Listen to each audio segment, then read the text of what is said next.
Last Raps Baseball is on the air, and today we are bringing you live playoff action from the NPB from the Fukuoka, home of the Fukuoka SoftBank Hawks at the PayPay Dome in Fukuoka, Japan. Hang tight, we'll be right back.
Welcome, everybody. We are just having a couple of bits of technical difficulties, but we are ready to get this one going as we have the Fukuoka SoftBank Hawks hosting the Seibu Lions.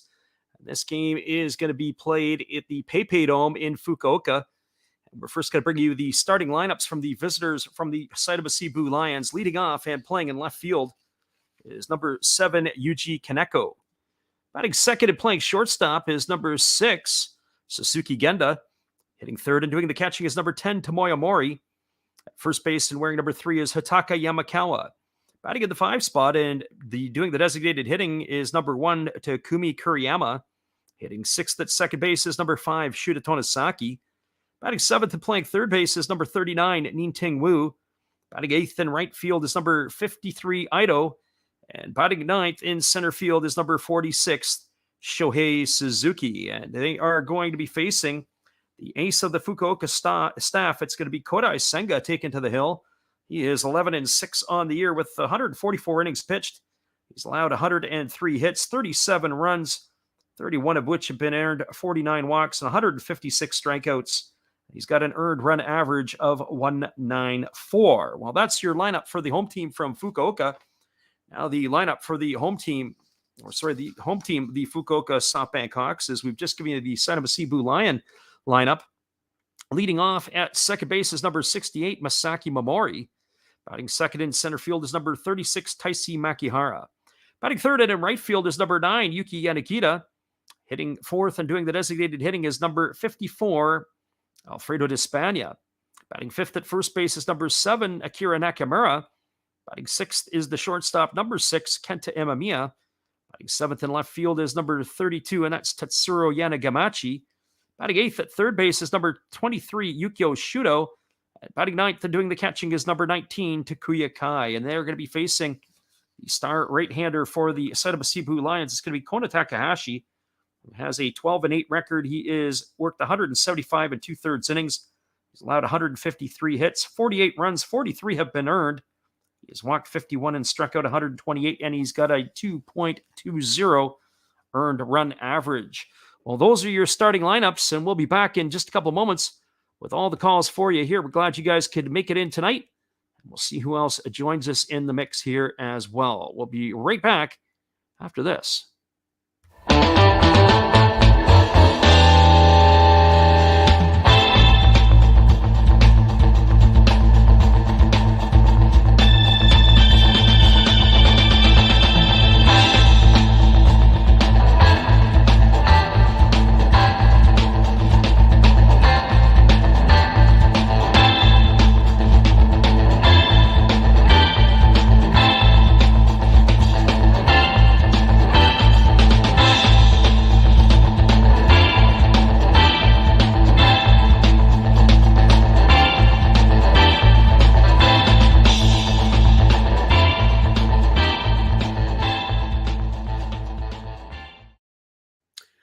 still a few minutes away from the first pitch in this one. It is slated to go off at 10 o'clock Pacific or 1 a.m. Eastern.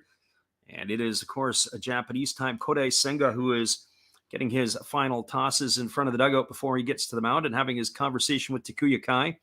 Well, this here is a matchup of two teams that finished in second and third place in the Pacific League. The head-to-head record between the two teams, the Fukuoka SoftBank Hawks won the season series. They were 14-10-1 versus the Lions, who, of course, were 10-14-1 the other way. The Hawks finished in second place, but only a differential of head-to-head against the Oryx Buffaloes, who captured the first place, thus giving them the bye. The Hawks have played fairly well, as they were, before the All-Star break, they were 46-40-1, and after the break, they were 30-25-1. The Seibu Seibu Lions, however, were better before the break, as they were 48-43-2, but post-All-Star break, they were 24-25-1, just slightly below 500. So these are the two teams that are going at it. A couple of news and notes, interesting players that are in the lineup or out of the lineup tonight, as Yerzabel Graciel is not in the lineup tonight for Fukuoka. The Hawks had their chance to be able to clinch the top spot, but they let it get away from them late at the end of the year, as our friend the living room points out. It is an interesting way that the league sets up. They play everybody 25 times within their league, and then 18 games that are in interleague play. That gives them the total of 143 games on their season. And the 14-10-1 mark that Fukuoka was able to sport, 14-10-1 against the Lions, of course, is all out the window right now because of the playoffs is a brand new season. So we're going to find out how this is going to shake down. The pitcher for the Hawks, Kodai Senga, has expressed or said during the year that he is going to test the open water this year in the offseason, as he would like to come to Major League Baseball. The star pitcher for the Hawks is striking out slightly more than one batter per inning, as he had 156 and 144 innings. They did announce that the postings, I do believe, are going to run from November the 1st till December the 15th, as teams in Japan can post their players, and that's going to allow Major League Baseball teams to do their bidding. While Senga is taking to the hill and completing his warm-up tosses, we're going to be back in 30 seconds with all the calls. Hang tight, everybody. We'll be right with you after this.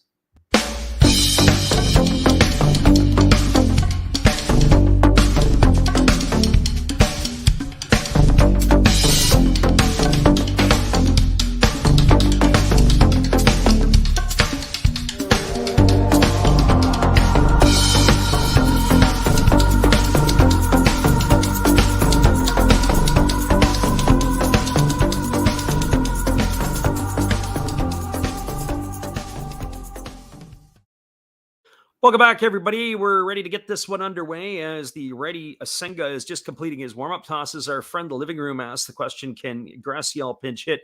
He is on the game sheet, as you can list, I believe it's 27 players are allowed to be on the game sheet. They cannot have more than 4 international players on a game sheet, and only 3 can be on the lineup at one time. So it is not an issue for either of these two teams, as tonight they are laden with domestic players, as Brian O'Grady is not in the starting lineup tonight either for the Seibu Seibu Lions. But of course, it's a 3-game series, and we'll see how this shakes down. But I would anticipate that they're probably going to be seen at some point in this series. So the leadoff hitter has now come to the plate, and this is going to be Yuji Kaneko, who steps in against Kodai Senga, and he swings at the first pitch and fouls that one away. And we are underway in Fukuoka. So no balls and 1 strike to Kaneko.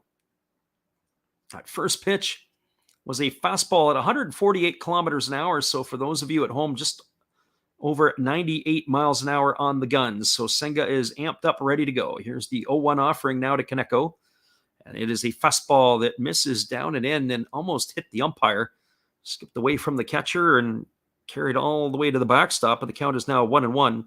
For Kaneko on the season, he's batting .277. He's got a homer and 4 runs batted in.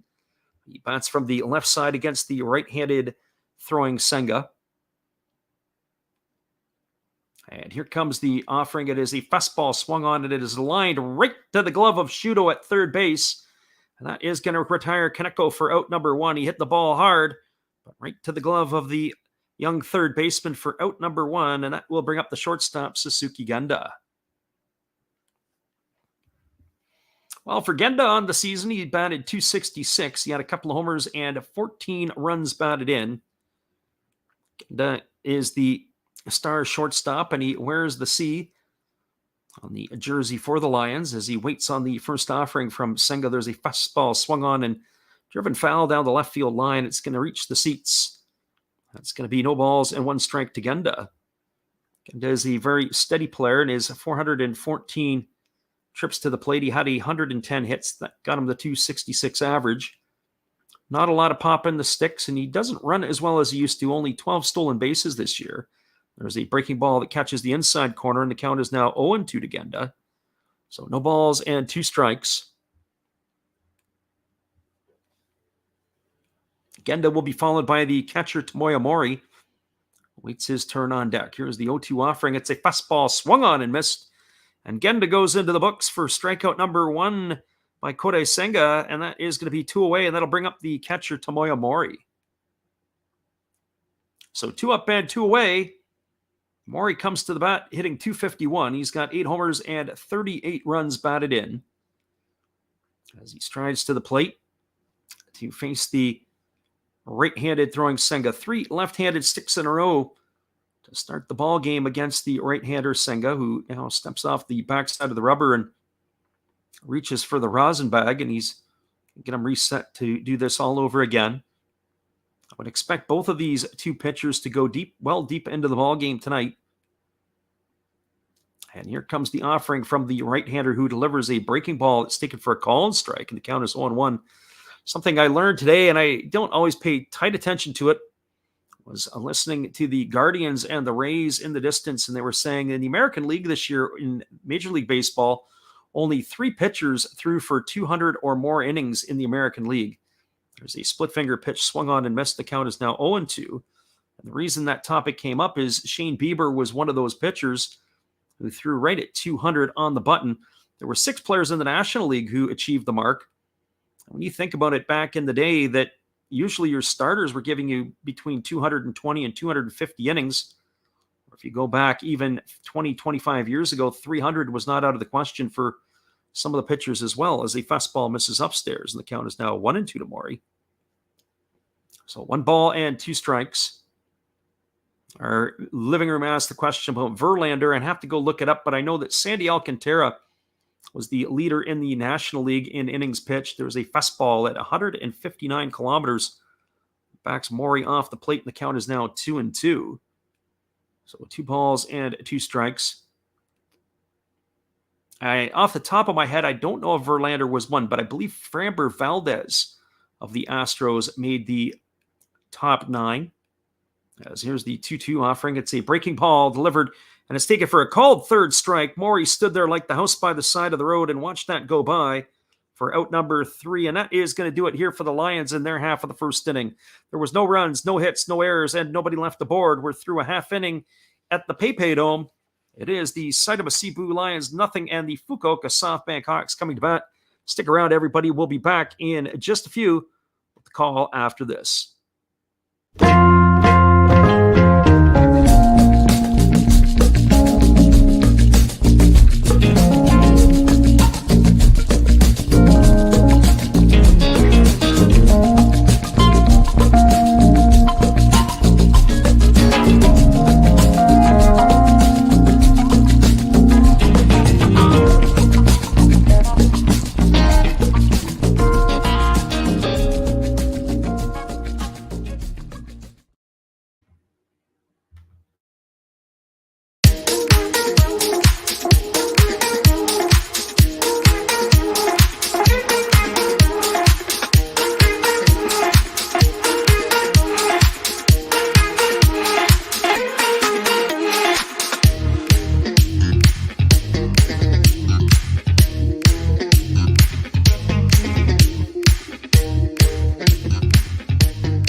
Welcome back, everybody. It is going to be Masaki Momori, Taisi Makihara, and Yuki Yanagita to come to bat for the Hawks in their half of the first inning. As the right-hander Takahashi is completing his warm-up tosses. Defensively tonight for the Seibu Seibu Lions, the outfield from left to right, it's going to be Yuichi Kaneko in left. The center fielder is Shohei Suzuki. And in right, it is Ito. Around the horn from first to third, it is Hotaki Yamakawa at first. The second baseman is Shuta Tonosaki. At third, it is Ninting Wu, and the shortstop is Suzuki Genda. And of course, the battery is of Takahashi and Tomoya Mori. So as Takahashi has completed his warm-up tosses, we're ready to resume this ball game as the bottom of the first inning is ready to commence. The pitcher Takahashi, he's got his hair grown out long. It looks like he's got it in a bit of a ponytail for tonight. And there's a fastball that is swung on and missed, and the count is 0-1 as Mori is already in the hole.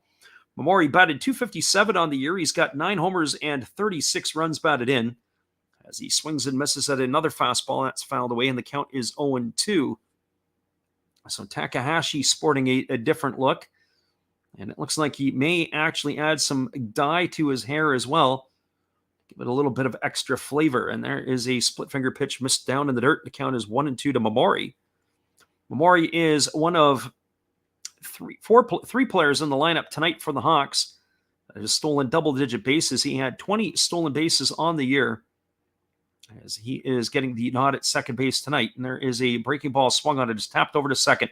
Tonosaki fields it to his right. He throws off one leg, and that is going to retire Momori on a ground out 4-3 for out number 1, and that will bring up the center fielder Taisi Makihara. Well, for Makihara on this season, he batted .301. He had 6 homers to go with 42 runs batted in. Makihara gets the nod in center field tonight. There is only one other game going on in the NPB, and of course that will be in the Central League. It is in the top of the first inning, and the Hanshin Tigers are still batting. They have a runner at first, and there is 2 away as they're playing the Yokohama Bay Stars. There is a fastball swung on it. It is hit fouled down the right field line, but it is speared by the first baseman, Hotaki Yamakawa, who is well behind the bag at first base. That is going to be no balls and 1 strike to Makihara. We'll keep you updated on that game in Yokohama as there is a breaking ball that misses down and away, and the count is 1-1. The game between the Tigers and the Bay Stars, of course, very similar to this one here, as that game is now moving to the bottom of the first inning. There is a breaking ball swung on and fouled away, and the count is now 1-2 to Makihara. That's the one thing I don't necessarily understand. I know in Major League Baseball, they do a pretty good job, especially today on a Friday, of spacing out the 4 wildcard games that took place in North America. There is a split finger pitch swung on and tap foul behind home plate. The count goes to 1-2 on Makihara. And whereas there's only 2 games to be played in the Japanese league, and they got them starting both at the same time, one would think I know they're 2 different leagues, but they play under the NPB umbrella. They could work together to have 2 different starting times. There's a split finger pitch swung on and missed. And Makihara goes down on strikes for the second out of the inning. 2 up and 2 away, and that brings up the right fielder, Yuki Yanagita. Well, for Yanagita, he's batting .275 on the year. He's got 24 homers and 79 RBIs. Yanagita finished 3rd in the Pacific League in home runs behind Hataka Yamakawa and Hideo Asamura of the Tohoku Rakuten Golden Eagles. There's a fastball that misses just off the inside corner. It's ball 1 to Yuki Yanagita. So 1 ball and no strikes. Our friend Alexander Leggett in the house here, and it is playoff time, as we are going to bring these same 2 teams to you tomorrow night. And if there is a game on Sunday evening or Monday Japan time, we'll bring that one to you as well. There's a fastball that misses off the inside corner, and the count is now 2 balls and 1 strike to Yanagita. Yanagita batting from the left side against the right-hander Takahashi, who delivers a split finger pitch. It's swung on and missed, and the count now goes to 2-2. So 2 balls and 2 strikes. The big right-hander gets his sign from his catcher Mori, and he wastes little time. The only thing that, well, not the only thing that stands out for Takahashi besides his ponytail, is he has this bright green glove that makes him a little bit different from the rest of his teammates. And here's the 2-2 pitch. It's a split finger pitch swung on. It is blocked by Maury. He has to throw to first, and that is going to do it. It's going to go down as a strikeout 2-3 for the third out of the inning. And that's going to do it here for the Hawks in their half of the first. There was no runs, no hits, no errors. Nobody left the board. We're now through one complete. It is the Seibu Seibu Lions nothing and the Fukuoka SoftBank Hawks nothing. Stick around, everybody. We'll be back with the top of the second in just a couple moments.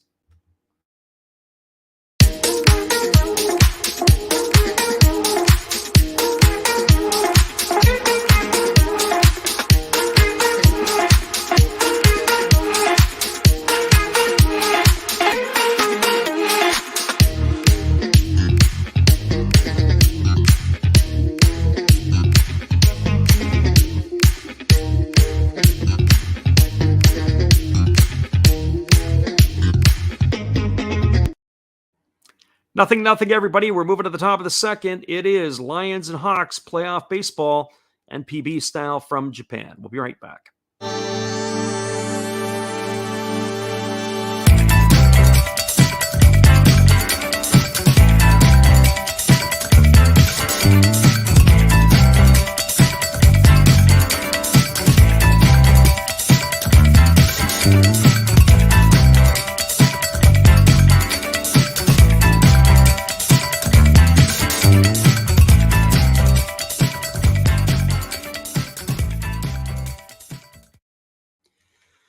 Welcome back, everybody. It is going to be the bottom of the second inning. It'll be the heart of the batting order coming to bat for the Seibu Seibu Lions. We have Hotaka Yamakawa, Takumi Kuriyama, and Shuta Tonosaki to come to bat. It was a 3-up, 3-down inning in the top of the first as Kodai Senga struck out 2 of the 3 hitters he faced. And that was replicated by Kona Takahashi in the bottom half of the first inning as he pulled the same trick against the Hawks. So both pitchers have 2 strikeouts in the books, and we are ready to resume action as Kodai Senga ready to go back to work here. Kicks and delivers, and the first pitch is a breaking ball taken for a called strike, and the count is quickly 0-1. Alexander says he's got the Hawks sweeping the series. What do you think about that? And I would say that it is probably going to be a 2-game set myself, and I do believe the Hawks are going to take care of the Lions quite easily. There's a fastball that misses outside, and the count is 1-1. We sit at the top of the stream, the season record. The Hawks had the number of the Lions. They were 14-10-1 against them in head-to-head play. And, of course, the home advantage for the Hawks, when you look at their home record and you look at how the Lions played on the road, everything points towards Fukuoka in this one. There's a fastball swung on and fouled away. The count now is 1-2 to Yamakawa. So I would have to agree with our friend Alexander that the Hawks are the team to beat in this one, and it'll be a very sexy matchup to watch the Hawks and the Buffaloes, if it is indeed the Hawks who get to go through in that next round. There was not much difference between those 2 clubs this year, and certainly the Buffaloes played a lot better in the second half of the season. So here comes the 1-2 pitch as Senga delivers a split finger pitch, misses down, and the count is now 2-2. Now the appeal down to the first base umpire, but first base umpire said that Yamakawa didn't go, and that holds the count at 2s. So the right-hander Senga holds at the belt, and he's ready to deliver to the leading home run hitter in the NPB or in the Pacific League this year. And it's a split finger pitch swung on and missed, and that is going to retire Yamakawa for the first out of the inning. That's 3 strikeouts in a row now for Kodai Senga as he has brought his A game here today. And that is going to bring up the designated hitter in Takumi Kuriyama. Well, for Kuriyama on the season, he hit .264. He's got 3 homers and 29 runs batted in. This is his first playoff at bat of the 2022 season. He bats from the left side. 4 of the first 5 hitters all hitting from the left side against Senga. And he swings at a fastball and fouls that one away. The count is quickly 0-1.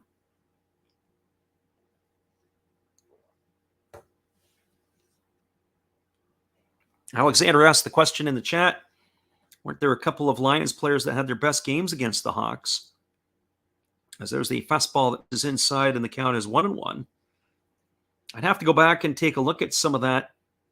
I know early in the season, Brian O'Grady had I believe, a two-homer game against the Hawks, but he's not in the lineup tonight. I'm sure he will be in at some point. There's a fastball swung on it, is chopped over the head of the pitcher. It is fielded by the second baseman, Mamori, behind the bag at second. He throws to first, and Kiriyama is retired on a groundout 4-3. So 5 up and 5 retired in a row by the Lions. And that is, or by the Hawks pitcher, Kodai Senga. And that is going to bring up Shuta Tonosaki to the plate. Got some tongue twister action going on here tonight. Our friend in the living room is excited for NPB playoffs, as are we. So we'll try to bring you as much as we can. Last year, we weren't able to scope a feed for the Japan series, but we can certainly get the first 2 series out of the way. And should there be a Sunday night game or Sunday night North American game, as a fastball misses down and in for ball 1, and the count is 1-0. Well, if there is a game 3, we'll bring it to you here. And if it's a game 3 over in the other league, in the Central League, we'll bring that one to you as well. But all games are going at the same time, so we'll stay with the Pacific League, as there's a breaking ball that misses, and the count is now 2-0 to Tonosaki. Those last 2 pitches look pretty darn good as we get the replay on both of them, but that one actually was a little bit low. I thought the first pitch was better, and Senga may have had a case. So 2 balls and no strikes, as the right-hander holds at the belt, and now he kicks, and he delivers. It's a fastball taken at the knees for a called strike. The count is 2-1. So 2 balls and 1 strike it is. Senga gets his sign, but now he steps off the back of the rubber. He reaches again for the rosin bag. And he looks in at the to get his sign from his catcher, Takuya Kai.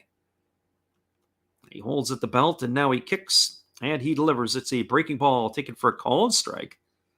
The count is now 2-2. So far, fairly efficient work for the right-hander Senga. He's at 23 pitches in the early going. Only took him 11 pitches in the first inning to dispose of the Seibu Seibu Lions. So here comes the 2-2 offering, as Tonosaki waiting on the pitch. It's a fastball swung on and missed. And Tonosaki's retired on strikes for out number 3, and that is going to do it here in the second inning. So Kodai Senga, no runs, no hits, no errors, and nobody left the board. We are now through 1.5 played at the PayPay Dome. It is the Fukuoka SoftBank Hawks no score, the Seibu Seibu Lions nothing. We'll be back in just a couple moments with the call right after this.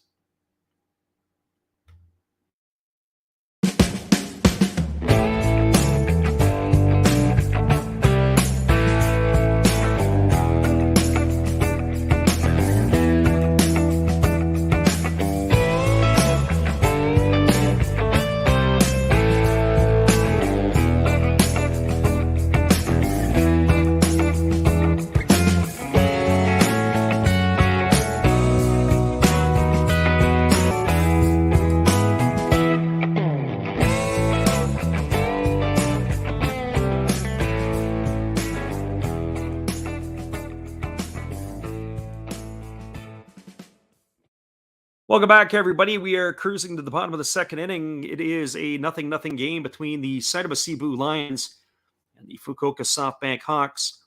Both teams have been retired in order in their innings so far. It is going to be the heart of the order coming up for the Hawks here in the bottom of the second. Alfredo Despania, Akira Nakamura, and Kenta Imamiya to come to bat to face the right-hander Kona Takahashi. Takahashi, much like his counterpart Kodai Senga, struck out 2 batters in his first inning of work. He was very efficient with his pitches as he's ready to resume the action back here again. So Despania stepping to the plate, ready to face the right-hander for the first time in the playoffs this year. And here comes the first offering. It is a fastball that misses inside for ball 1, and the count is 1-0. That pitch was at 91 miles an hour. Not quite the power arm that his counterpart Senga possesses, as there's a fastball that comes in at 92 miles an hour. It just misses inside, and the count is now 2-0 to Despania. Despania hit .269 on the year. He had 14 homers to go with 40 RBIs. as he takes a fastball over for a called strike, and the count is now 2-1. So 2 balls and 1 strike. A right-hander Takahashi ready to deliver again. There's a breaking ball that drops in for a called strike, and the count goes even at 2-2. So 2 balls and 2 strikes it is. Again, Takahashi delivers. It's a breaking ball. Take it for a called third strike. Despania stood there like the house by the side of the road and watched it go by for out number 1. That is going to bring up the first baseman, Akira Nakamura. So 1 up and 1 away here in the bottom of the second inning as Nakamura steps to the plate.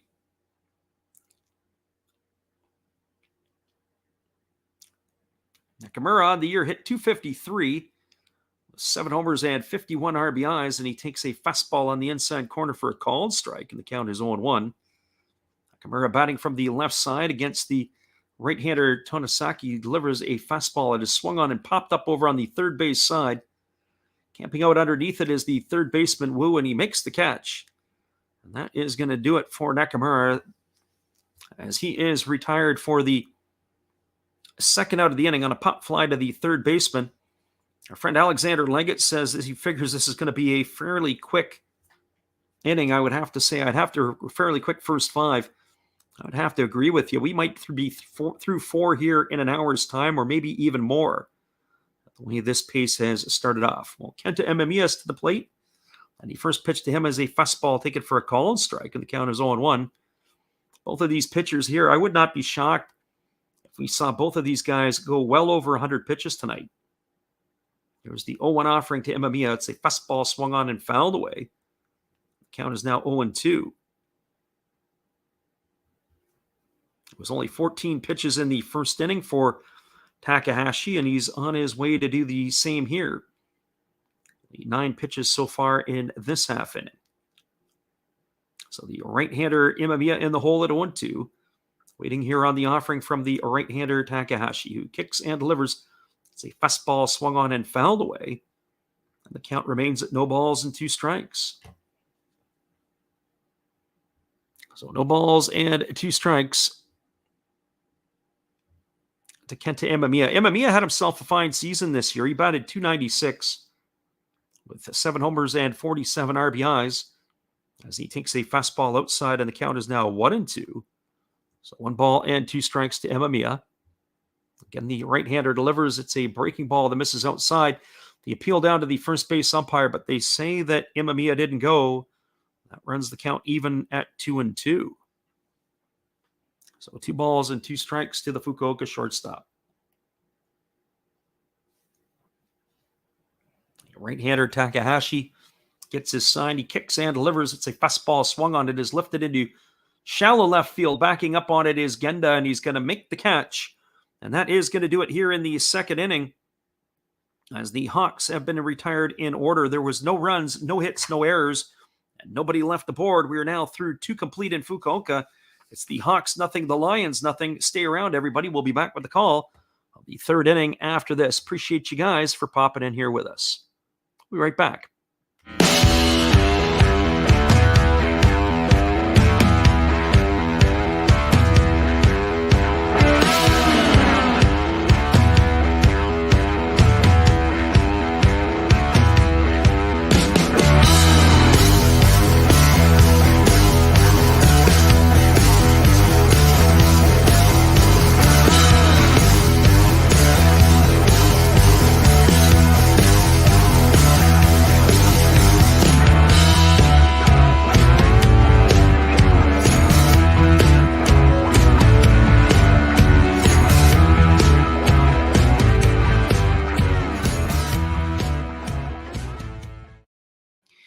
Welcome back, everybody. There was a lot of news and notes after the end of the season, and some of the news and notes included the dismissal of Chibalote Marine manager Taniguchi, who is now calling it a career, maybe a career at least in the managing department in Japan. He was brought in a few years ago, and they've already announced that he will be replaced. At this point in time, they have hired themselves. They're going with a veteran manager. It's always interesting to see who the ones are that are let go and who the ones are that are brought back, and the different styles that maybe they will follow. But it is former Swallows and Expos pitcher Masato Yoshi is going to be taking over the helm for the Chibalote Marines. It has been announced. So curious to see how they're going to go with that. It is a work of mastery. The ballpark where the Hokkaido Nippon Ham Fighters is still in good progress as they are working to finish that in the construction of that facility. The first pitch is a fastball delivered to Nin-Ting Wu. It's taken for a called strike, and the count is 0-1.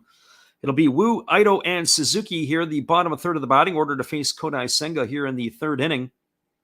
As he gets the sign from his catcher, Kai, he holds at the belt, and now he kicks and delivers a split finger pitch that misses down, and the count is 1-1.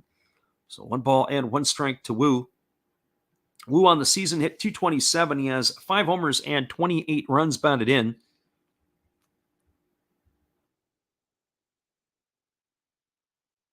They also announced, as we were talking about the fighters, that 3 international players will be back for next year. There's a breaking ball that misses outside. The count is now 2-1 to Wu. Cody Ponce, who had spun a no-hitter in the Japanese League this year, he is back. Connor Menez and Arizmendi Alcantara all come back to the fighters for the 2023 campaign. And here comes the 2-1 offering. It is a fastball that misses inside. They appeal over to the third base umpire, but they say that Wu didn't go, and the count's now 3-1. Friend Alexander Leggett made a comment earlier. He goes saying that he figures that the Hawks are going to win this series. I just have a feeling that tonight's game could be a 1-0 or 2-1 ball game. See a long ball being a part of the scoring in this one. Here comes the 3-1 pitch as the righty delivers a fastball that misses outside. And Wu is aboard with a leadoff walk here in the third inning. That's the first base runner for either team. That's going to bring up the right fielder, Ito. And I think we're going to find out right now if the Hawks feel the same way, if this is going to be a bunting situation. They're going to try to play for a run here, as Ito will be followed by Shohei Suzuki. Ito can run a little bit. He's got 9 homers and 28 runs batted in on the year. He did hit .243, did the starting right fielder for the Lions. And sure enough, he is squaring the bunt. So that tells you the mindset of the Lions and where they think this game is headed. So he is already in bunt position as the right-hander holds at the belt, and now he flips over to first, and getting back in time is the base runner.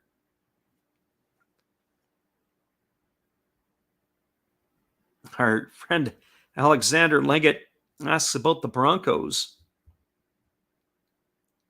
Somebody was saying, I was reading today, that 3 of the 5 weeks they have been on primetime television, the Denver Broncos, and of course, I could care less if I ever see them again this year. There's a fastball that is bunted, and it's come off of Takuya Kai in a strange way.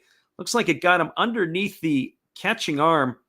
May have actually missed it. Squaring the bunt was Ito. Ito was able to get around on it, and the ball ended up coming down underneath the outstretched arm and got Kai in a very difficult spot on the left side toward the ribs where the protection wasn't there. The trainer is out, and he's going to get a few moments to walk around, but boy, that's got to hurt. The ball was fouled away. As certainly the catchers can get dinged up, and in this particular case, Takuya Kai took one in a very awkward place without any protection.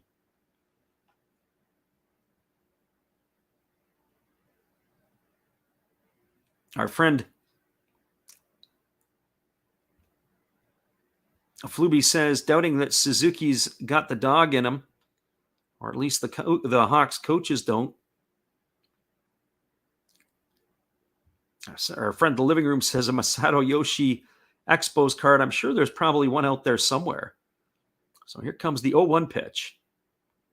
As the righty delivers, and this ball is bunted. It's popped up, and it's behind home plate, but it's going to get down foul. That's going to run the count to 0-2 on Ito. So 2 attempted bunts and 2 balls foul. Let's see if they keep it on here in this situation. Maybe not a bad situation to take the bat out of Ito's hands, as Takuya Kai is gingerly moving around behind the plate. We got our friend Big D in the house tonight, so everything can officially be started now. So no balls and 2 strikes to Ido. The runner at first is Wu. He reached on a leadoff walk here to start the 3rd inning. First base runner for either ball club, as Ido waits here on the offering from the right-hander Kodai Senga, who holds at the belt. And now he kicks and delivers. It is a split-finger pitch swung on and missed. And Ido goes down on strikes. That's number 5 in the book so far here for the right-hander Senga. So of the 7 outs, 5 have been via the strikeout. And that will bring up the center fielder Shohei Suzuki. No, Suzuki, he had 250 on the year. He had a homer and 13 RBIs. Gets the start in center field tonight for the Lions. Another left-handed stick in the order. As we mentioned, they rattled off 3 to begin the ball game. And then, of course, they've got a couple more in here as well to face Kodai Senga. I believe it's 6 in total. There's a breaking ball that misses outside, and the count is quickly 1-0. If I go through my roster of players, or roster here in the lineup, it looks like everybody is a lefty in the one. Only Yamakawa, Tonosaki, and Ido, and I can't remember if Kuriyama came up as a lefty or a righty. There is a fastball that's taken for a called strike. The count is 1-1. Usually I make those little notes to see if the player, where the player is. But I did not make the note on that for Kuriyama. I'll have to go and do a little research. Looks like Kuriyama is be a right-handed thrower and a left-handed hitter, or a left-handed hitter or left-handed thrower and a right-handed hitter. There's a fastball swung on. This ball is lifted into deep left center field. Racing back on the warning track and making the catch over the shoulder is Yanagamachi, and he fires it back in. Here comes the throw to first as the runner was moving, and Wu is going to reach there safely. Going to have to take a look here. Fujimoto looks like he wants to get a look at that on the VAR. We may have ourselves a replay here. So Yanagamachi makes the catch. Suzuki's retired for the 2nd out of the inning. And they threw the ball back in. I'm going to have to look to see if the manager, Fujimoto, does want to review this or not. Like it was, ball was thrown into Kenta Imamiya, and on the relay, the way we look at it, it looks like it may have hit Ninting Wu on his way back to first base. I'll have to take a look and see what that shows here as we're waiting for this to come back again. We're going to look at this again. Ball was struck, or maybe what they're doing is that ball, they're looking at something, and I'm wondering if that ball hit the runner right square in the back. Might have been in the back of the head. The way that he was reacting, the ball still got through. We're going to look at this one again. It was right off his back. And as he slid into first base, the first baseman, Makihara, picks the ball out of the dirt. The first base umpire said he was safe, but we're getting multiple angles on this one now. And I have to say, from the point we have, that might be overturned. We may have a double play on our hands here, everybody. We're just going to hang tight and wait on this one, as that ball looks like it, even though it hit the back of the runner. And on this replay, I think we've got ourselves a double play. And if it is, it's going to go down as a 7-6-3 putout. We're waiting for the umpires to come back with their decision. That last one there certainly looked like it was enough for me to overturn the call. So you don't see that every day. Not exactly the best piece of base running by Ninting Wu. Wu must have been running on the pitch, because when that ball was smoked, he was all the way around second base. And he had to retouch second on his way back to first base. And as the throw came in, hit him right in the back, just below the neck. But ironically, the ball had popped up and came right to Makihara, the first baseman. Was able to still look like he made the play in time. So we'll see if this is going to turn out to be a double play, as we wait on the decision from the umpires who are underneath looking at it. Our friend Alexander Leggett has already said double play. And from what I saw in the replay, I have to agree with him, unless the replay in New York, or at least in their case, maybe in Tokyo, is a little bit different. Here comes the umpires, and the decision is going to be an out, and that's what it is. It is a double play, and that's going to end the inning here in the top of the third. So the always popular 7-6-3 or double play to end the inning is going to do it here, as Suzuki has flied out, and that is going to erase Ninting Wu 7-6-3 for the third out of the inning. That will do it here for the Lions in their half of the third. Well, they had no runs, no hits, no errors, and nobody left the board. We're through 2.5. It is the Lions nothing and the Hawks nothing. Stick around, everybody. We'll be back with the call at the bottom of the third inning when we return after this.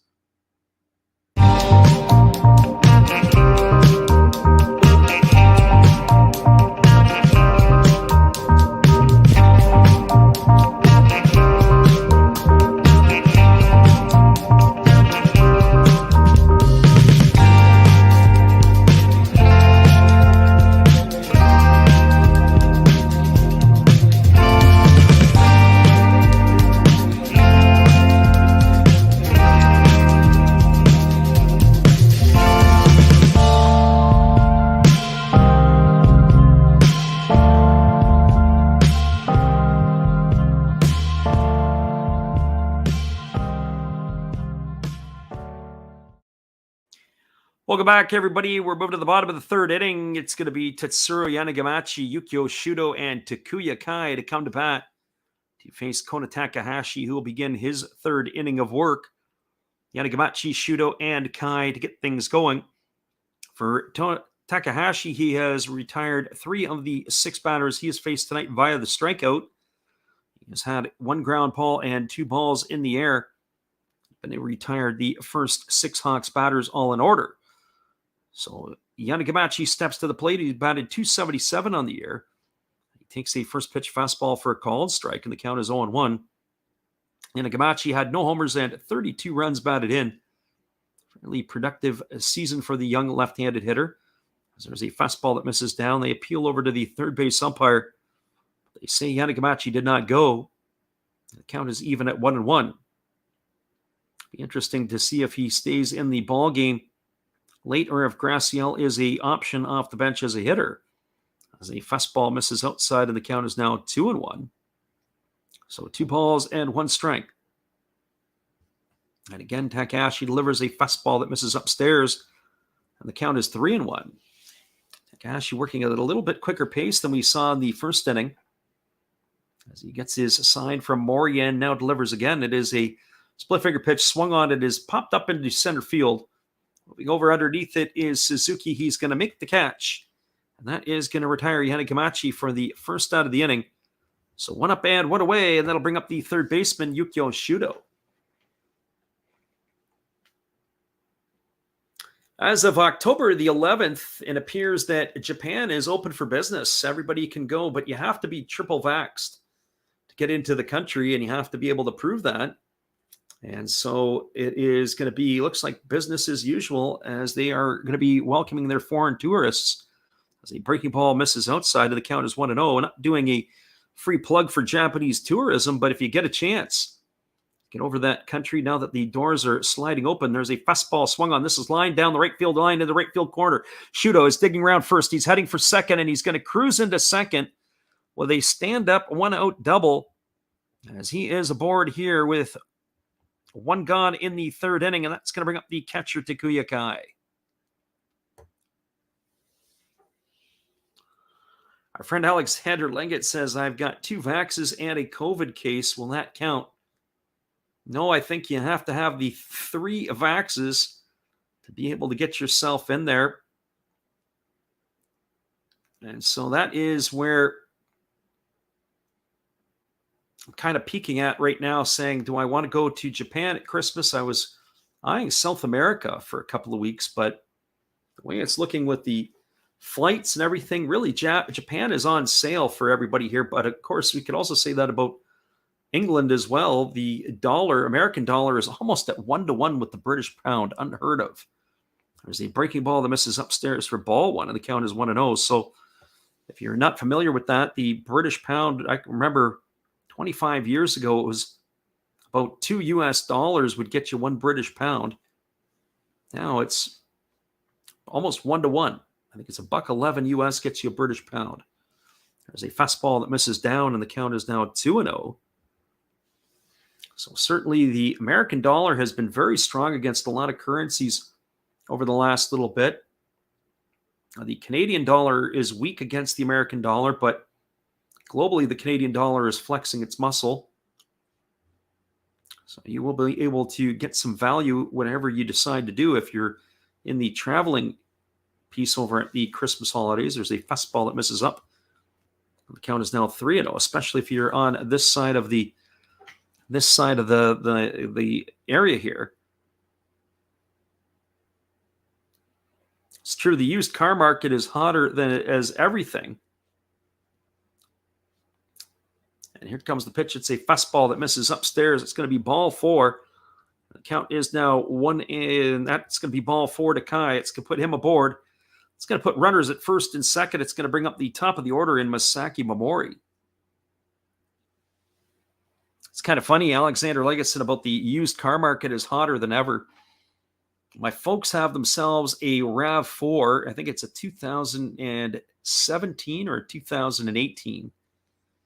And they were in at the local dealership, and they've been offered more money than what they paid for the vehicle in trade if they want to upgrade themselves to another type of vehicle. It's the Highlander, I think they were looking at.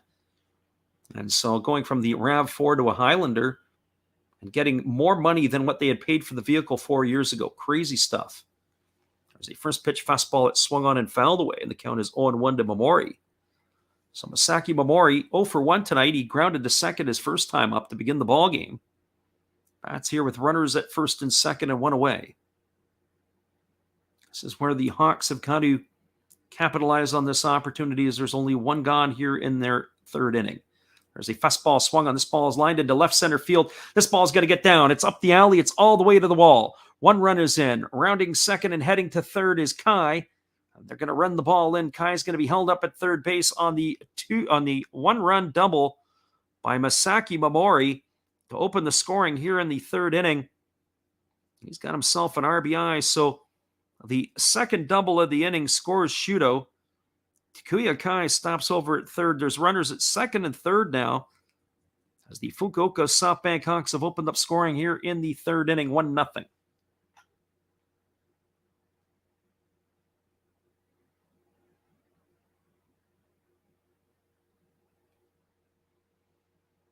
Our friend Alexander says he didn't think Momori would be the guy who would do it, but that is exactly who has opened the scoring here. Runners at second and third, and it brings Taisi Makihara to the plate. I would say keep your eyes on the Hawks right there. This could be a squeeze-type situation. I know Takuya Kai does not run particularly well, but we'll keep an eye and see what the Lions have defensively up their sleeve. They have the infield in. You can't really tell in the Pepe Dome because the turf is all one color. They've got themselves all in to take a runaway here if possible. There's the first pitch fastball taken for a called strike, and the count is 0-1 to Makihara. Makihara is 0 for 1 tonight. He struck out his first time up. Batting here with runners at second and third and 1 gone, and already 1 Hawk run in on the board. As the right-hander holds set at the belt, and now he kicks and delivers. There's a split finger pitch that misses down, and the count is 1-1. So 1 ball and 1 strike to Makihara. They do have an open base, as Yuki Yanagita is waiting his turn on deck. One would have to think that you want to retire Makihara. You can always pitch around Yanagita to get to Despania. So you get the righty-righty matchup. So we'll see what the manager for the Lions does. There's a split finger pitch that Makihara takes a half swing at and misses. The count is now 1-2. So 1 ball and 2 strikes. 1-0 here for the Hawks, that they've just opened up the scoring here in the bottom of the 3rd inning. They have the lead over the Seibu Lions. It is still 0-0 in the top of the third between the Tigers and the Bay Stars. As playoff action has also opened up over there as well in the Central League. There's a split finger pitch that is swung on and missed. Makihara goes down on strikes for the second time tonight. That is the second out of the inning, and that's going to leave it up to Yuki Yanagita.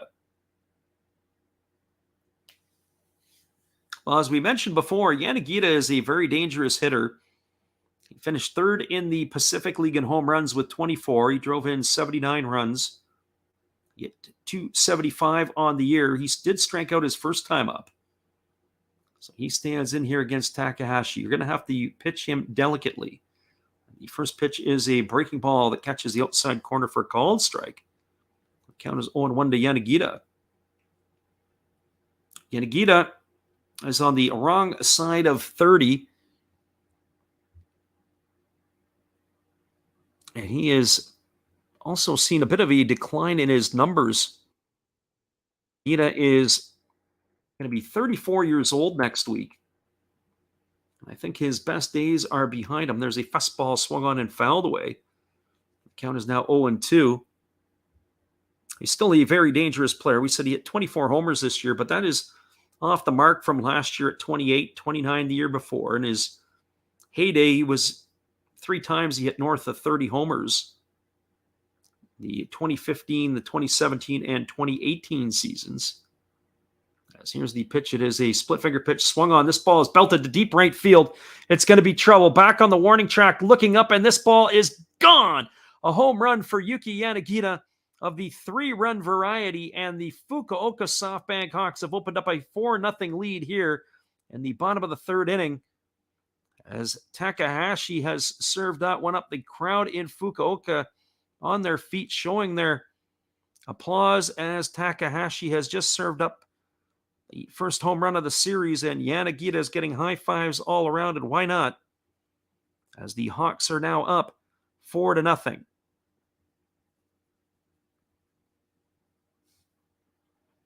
And that is going to bring up the designated hitter, Alfredo Despania. Oh, the crowd in Fukuoka are loving it. And our friend Alexander Leggett, as he mentioned before, definitely the Hawks are the team to beat in this series. It may be as over as quickly as tomorrow night if they can finish this one off here. Here comes Alfredo Despania to the plate. He's 0 for 1 tonight. He struck out looking his first time up. And he swings at a fastball and lifts that one foul. And coming over is the first baseman, Yamakawa. He's going to have room, and he's going to make the catch. And that is going to do it. But there's been damage done, and lots of it here in the third inning. For the Fukuoka SoftBank Hawks, they had 4 runs in the inning on 4 hits. There were no errors, and nobody left the board. We are now through 3 complete. It is the Hawks 4, the Lions. No score. Stick around, everybody. We'll be back with the top of the 4th in just a moment. And for those of you who are playing the under, I'm not sure what the over-under on this one was, but I just have a feeling that under may have been broken up now. We'll be right back, everybody. Hang tight.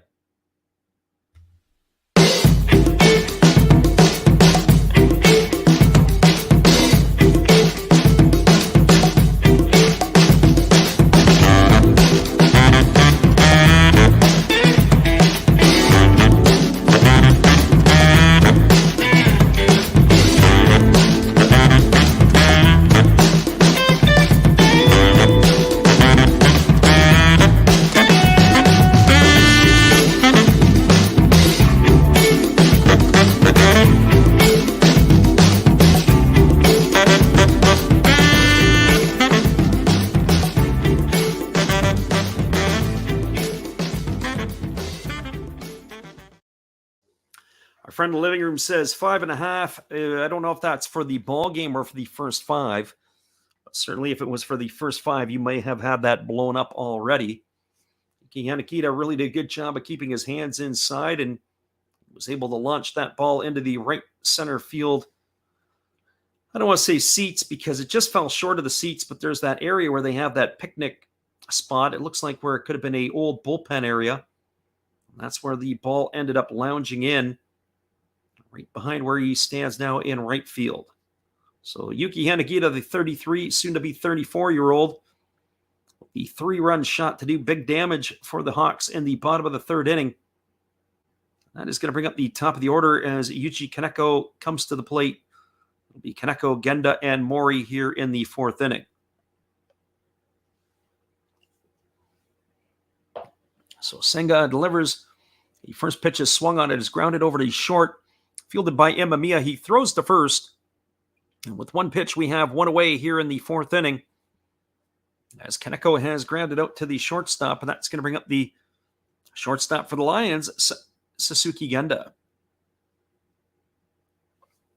35 pitches through the first 3 innings for Kodai Senga. Very economical for the Fukuoka right-hander. More than likely on pace. Just to go 7, he could run this whole table here. As the first pitch is a breaking ball taken for a called strike. The count is 0-1. Right-hander holds at the belt. Now he kicks and he delivers. It is a breaking ball that just misses inside, and the count goes to 1-1. So 1 ball and 1 strike. I didn't look at the pitching game sheet to see who the Hawks had on the bench for this one. One would have to think that they will have all their guys available. There's a fastball swung on and fouled away, and the count is 1-2. I see Colin Ray is on the sheet, so that means he's probably going to be somebody they could be turning to tomorrow. The American right-hander. Levon Manello, of course, is also there. They also have Yuto Mori, who has been their closer in years past. There's a split finger pitch that misses down and away, and the count's 2-2 to Genda. Yuto Mori, of course, had saved 30 ball games 3 times in his career, 30 or more, in the 18, 19, and 20 season for Fukuoka. There's a breaking ball that misses up and away, and the count is now 3-2 to Genda. Mori had only appeared in 29 games for the Hawks, and he had saved 6 ball games this year. He had a 2-4 record, but he is not the workhorse that he once was. He is 30 years old, but he seems to have passed the torch to Levon Manello, who has not missed a beat. So here comes the 3-2 pitch to Genda. It's a fastball swung on and missed. And Genda is down on strikes for the second out of the inning. That is going to be number 6 in the books for Kodai Senga, and that's going to bring up the catcher Tomoya Mori. So other pitchers in the bullpen available. You've got Matsumoto, you've got Fuji, you've got Ozeki. So a lot of players. That is a very, very, very dangerous Fukuoka bullpen, as they could easily be able to put the Lions away. So 4 runs is not an insurmountable lead, but in Fukuoka, it might as well be. Here comes the first pitch to Mori. It's a breaking ball that misses outside for ball 1, and the count is 1-0. So 1 ball and no strikes. Got our friend CV baseball card collector in the house. We welcome him. Thanks for popping in. We've got playoff baseball in Japan that is underway here tonight. There is a fastball that's swung on and it's fouled right back off the mask of Takuya Kai. So from one catcher to the other, he checks in on his opposite number.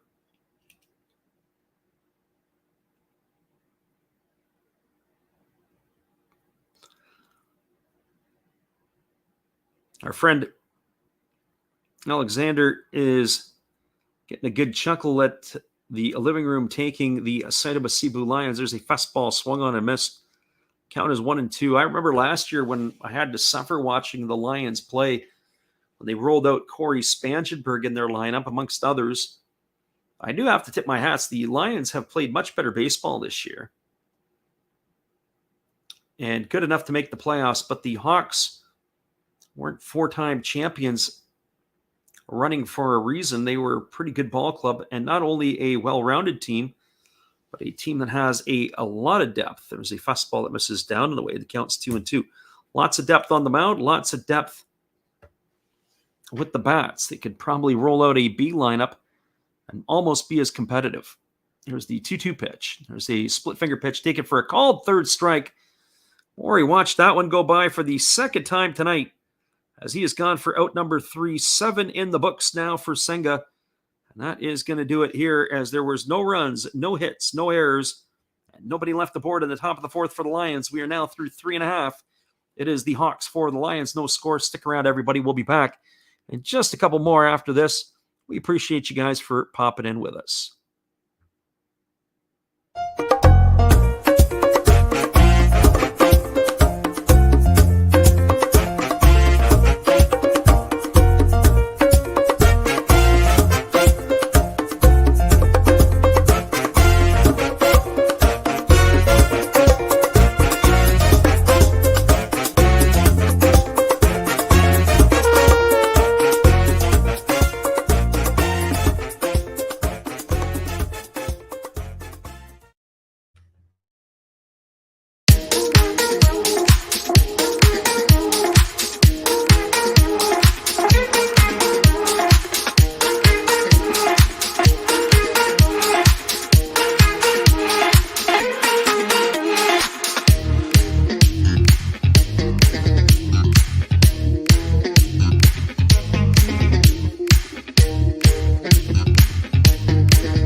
Welcome back, everybody. We are moving now to the bottom of the fourth inning. It's going to be Akira Nakamura, Kenta Imamiya, and Tetsuro Yanagamachi to come to bat for the Fukuoka SoftBank Hawks in the bottom of the fourth inning. As we mentioned earlier on, it is two teams that are on opposite sides of the win-loss ledger against one another. The Hawks won the season series 14-10-1 against the Lions, and they played a much better second half after the All-Star break than their counterparts from Seibu. But that is all thrown out the window when the playoffs come. But I'd have to say that the Fukuoka SoftBank Hawks are the team to beat, not just in this series, even though they finished in second place. Even in the series against the Buffaloes, I think will be the team to beat as well. As the first pitch is a breaking ball taken for a called strike, and the count is 0-1. There's another breaking ball swung on. It is grounded up the middle, fielded by Genda, who shifts to his left. He throws to first. That is going to retire Nakamura on a ground out 6-3 for out number 1, and that is going to bring up the shortstop, Kenta Imamiya.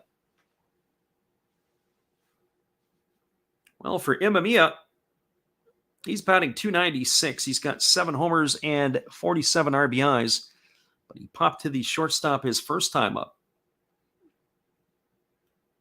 50 pitches now for the right-hander Takahashi, who delivers a fastball for a called strike, and the count is 0-1. Balls and 1 strike to Imamiya as he's ready to deliver a fastball that misses inside, and the count is 1-1.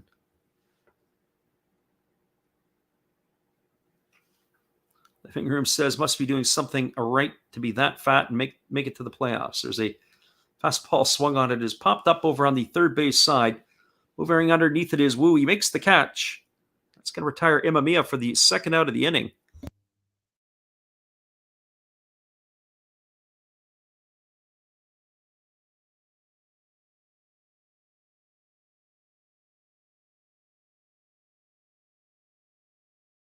For one, he flew out to the center fielder his first time up. Yanagamachi led off the third inning with that flyout before all heck broke loose. And there's the first pitch. It is a breaking ball that misses down, and the count is 1-0. So 1 ball and no strikes to Yanagamachi. Batting from the left side against Takahashi, who delivers a breaking ball that's taken for a called strike. And the count is 1-1. So 1 ball and 1 strike. And here's the pitch. It is a fastball swung on. It is lined foul into that temporary seating. The people over there were diving for cover. That is going to run the count now to 1 ball and 2 strikes. And every time I get a kick out of it, the fans in that area, they're all wearing batting helmets. As here's the 1-2 pitch. It's a fastball swung on and fouled away, and the count remains at 1-2. That sent the crowd scattering there. I would have to say probably off the bat, that would have been in the upper 90s in terms of velocity heading into the stands. Here comes the pitch from Takahashi. It's a split finger pitch swung on and fouled away. Another one that was headed towards the temporary seating. And the count remains at 1-2. So 1 ball and 2 strikes as the right-hander delivers. That's a breaking ball that misses down, and the count goes to 2-2 on Yanagamachi. Yanagamachi had himself a decent year. He doesn't have a lot of power, but he plays his position pretty well. He moves fairly decently. As he waits on the delivery here from Takahashi, who misses with a breaking ball outside. And the count remains at 3 balls and 2 strikes. So 3 balls and 2 strikes to Yanagamachi. And here's the payoff pitch from Takahashi. He swings and fouls it away. The count remains at 3-2. That's going to be pitch number 9 coming up in this at-bat to the Fukuoka right-hander, who's already fouled a few pitches off. So he's been able to work the count full. So here comes the 3-2 offering as the right-hander holds at the belt. Looks like they're going to try to pound him inside. It's a fastball that misses up and away. And Yanagamachi is aboard with a 2-out walk here in the 4th inning, and that's going to bring up the third baseman, Yukio Shudo.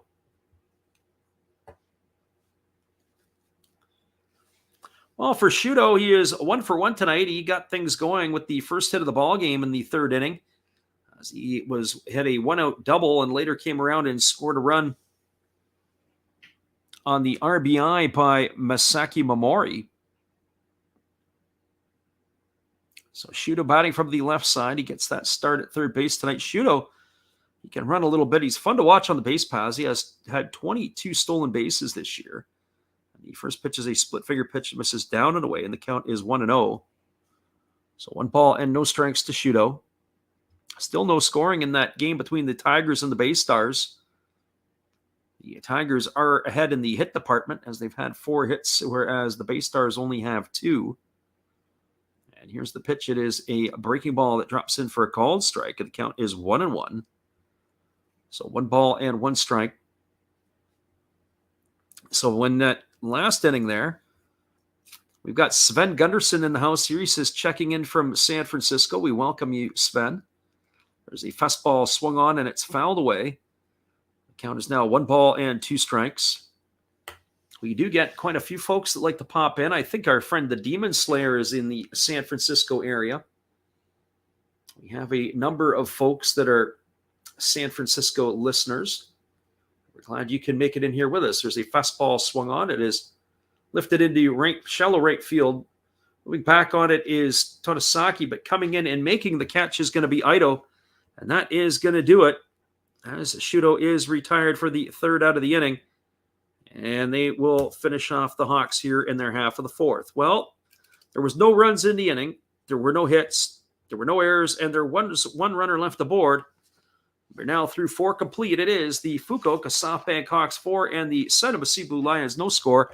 Stick around, everybody. We'll be back with the call at the top of the 5th inning after this when we return.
Welcome back, everybody. We're moving to the top of the 5th inning, and it's going to be the heart of the batting order coming to bat for the Seibu Seibu Lions.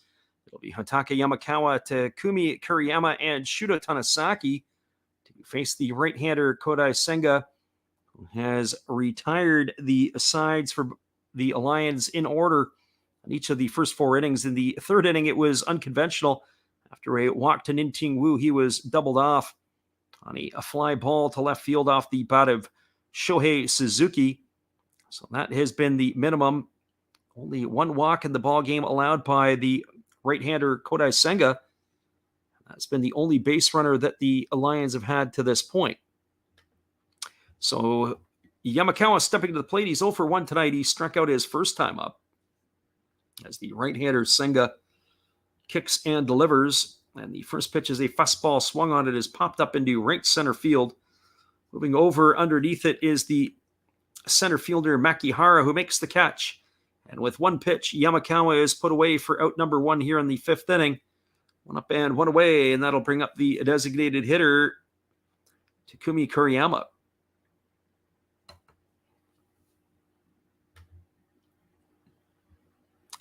Well, for Kuriyama, he's 0 for 1 tonight. He grounded out to the second baseman his first time up.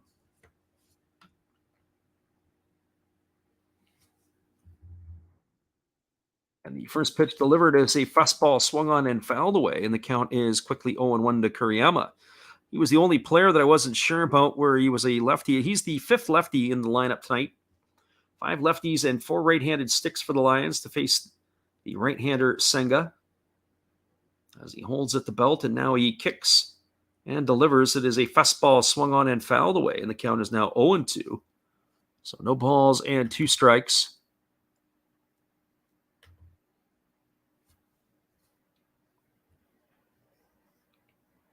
Takumi Kuriyama waiting here on the offering from the right-hander Senga, who holds at the belt. Now he kicks and he fires. It is a fastball that just misses upstairs. The count is now 1-2. So 1 ball and 2 strikes. As the right-hander Senga holds at the belt. And now he kicks and delivers. It is a split finger pitch that misses down, and the count runs now to 2-2 on Kuriyama.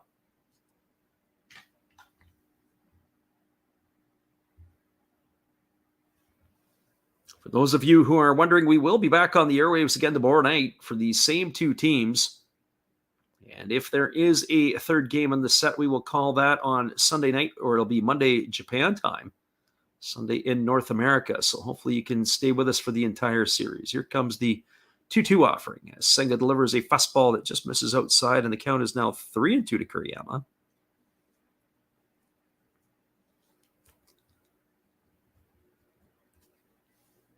So 3 balls and 2 strikes as Senga gets the sign from his catcher, but now Kuriyama has stepped out of the box asking for time. At the end of the 5th inning, we'll give you a rundown of all the games around at Major League Baseball and talk a little bit about the wild and crazy happenings there. Some stuff that we didn't expect to see. There's a fastball that swung on. This ball is driven into deep right center field. Moving back, and this one is off the wall. It is fielded by the center fielder Makihara, and cruising into second with a 1-out double is Kuriyama. That's going to be the first hit of the ball game for the Lions, as he's taken a 3-2 pitch into the right center field gap. It was a breaking ball that hung, and he was able to stay through the baseball and extend through it. He just missed a home run by a little bit. It came right to the top of the fence. But he is going to get himself a 1-out double, and that'll bring up the second baseman, Shuta Tonosaki.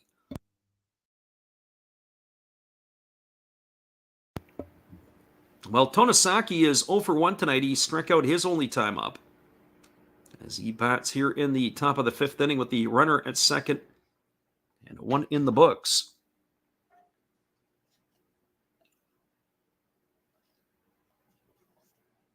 The right-hander holds at the belt, and now he kicks and delivers, and it's a breaking ball that misses down and in, and the count is 1-0.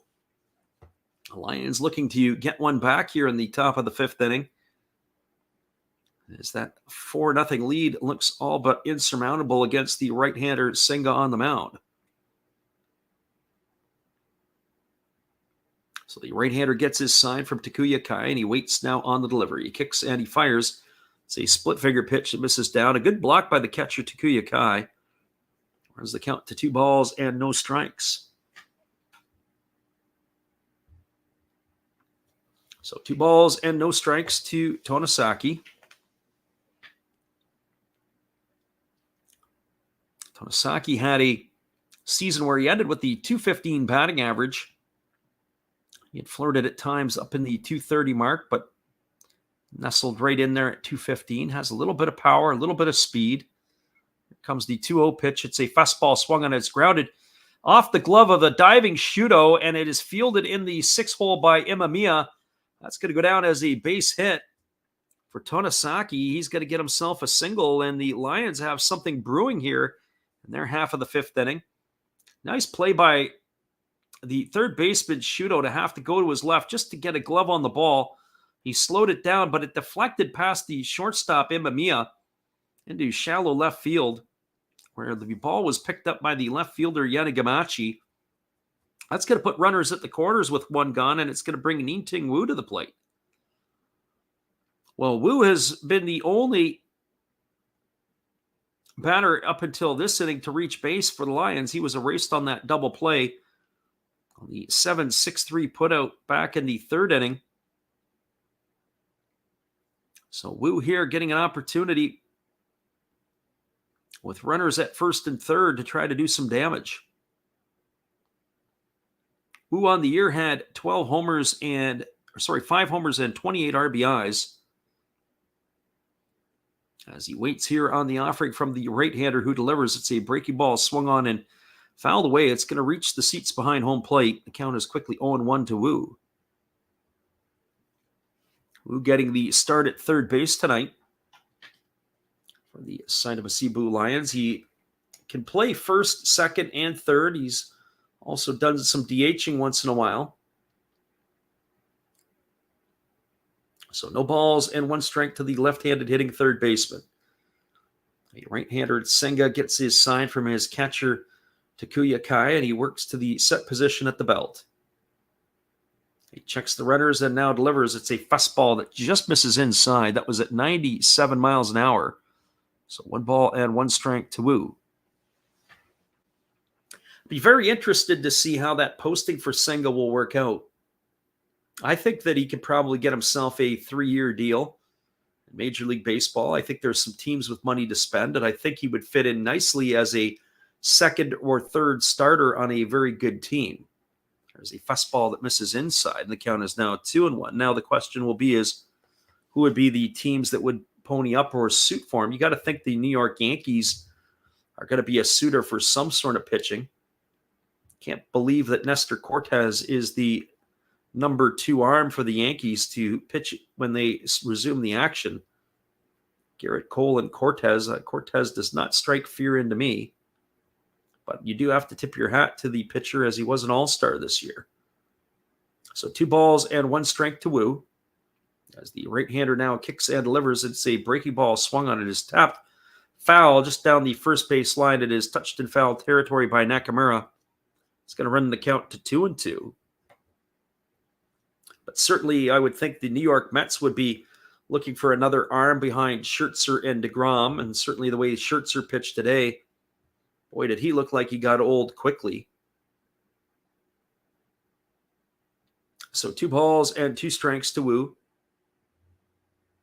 If you didn't see the outcome of that one, the New York Mets got roughed up for 7 runs at home tonight. The San Diego Padres. Padres are in the driver's seat in the Big Apple. So 2 balls and 2 strikes as the left-handed hitting Wu waggles the bat. Waiting on the offering now from Senga, who holds set. He checks the runners, and now he kicks and fires. It is a split-figure pitch swung on. It is grounded over to 1st. They throw to 2nd for 1, but it's now thrown into left field. Terrible throw by the first baseman. It got by the shortstop Kenta Imamiya. It's going to be an error charged to the first baseman Nakamura. Should have been a double play and should have got the Hawks out of the inning. Instead, Kuriyama is going to score. Tonosaki goes all the way around to 3rd on the error. And Ning-Ting Wu is safe at 1st, and it's runners on the corners with 1 out still and a run on the board. So that there was a double play that the first baseman threw. He fielded out of the infield side of the bag. He threw it to second base. He threw through the runner, and it was on the outfield side of second. Got through into left field, and that allowed the run to score. Definitely an error here, the first of the ball game. That's going to bring up the right fielder, Ito. And with one swing of the bat, the Seibu Seibu Lions can have this game all knotted up at 4s. Well, I thought in the inning a couple innings ago when the Hawks were pouring the runs on, this might turn into a laugher. Well, nobody's laughing right now in Fukuoka. It's runners on the corners with one gone. And Ito stepping to the plate. Ito struck out his first time up. They had given him the bunt sign, and the first 2 times he was unable to get it down. He ended up waving at the pitches. Certainly an uncompetitive first at bat for Ito. And here's the first pitch from Senga. It's a split figure pitch that misses inside for ball 1, and the count is 1-0. So 1 ball and no strikes to Ito. Ito gets the sign from his third base coach. Certainly in this situation here, you would think that the Lions have got to try to get themselves at least 1 more run on the board.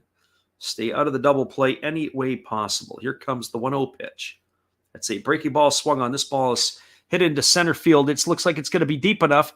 Back on the warning track and making the grab as he slams up against the wall is the center fielder, Makihara. Tagging at third and heading home is Tonosaki. And Ito does more than his job. He has himself a sacrifice fly, driving in the second run of the ball game. As he is retired for the second out, Tonosaki comes home to score. And that is going to now cut the lead to 4-2. As the Lions are battling their way back here in Fukuoka. Really nice running catch by the center fielder, Makihara, who makes the catch, and then he has to brace himself into the wall. Tagging, of course, at third and scoring was Tonosaki. He was able to come home easily as Ito hit that ball right to the deepest part of the ballpark. Well, that brings up the center fielder, Shohei Suzuki. For Suzuki, he is 0 for 1 tonight. He had flown out to the left fielder, hit into a double play, actually, his last time up. He takes a first pitch fastball for a called strike, and the count is 0-1. He hit into the 7-6-3 double play as the left fielder, Yetagamachi, had made the grab deep in left center field, and they were able to double off Nin Ting Wu. So here comes the 0-1 pitch as Senga delivers a fastball that swung on and fouled away. Count is now 0-2 to Suzuki. So our friend in the living room says it was a quick over. Indeed it was. Certainly in this ball game with these 2 pitchers pitching, I'm sure a lot of people were hedging the under, that's for sure. And here it is, a quick over in the first 5 innings. And one would have to think that runs are going to be at a premium the rest of the way here, especially when we get into the Fukuoka bullpen. There's a split finger pitch swung on and missed. Catcher Kai has to throw to first. It's going to be a strikeout, 2-3 on the retirement for the third out of the inning, and that is going to do it. Well, there were 2 runs in the inning, and there were 2 hits. There was 1 error, and there was 1 runner left aboard. We are now through 4.5. It is the Fukuoka SoftBank Hawks 4 and the Seibu Seibu Lions 2. Stick around, everybody. We'll be right back in just a couple moments with all the action after this.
Welcome back, everybody. Kota Takahashi's just completed his warm-up tosses, and we're ready to get back to work here.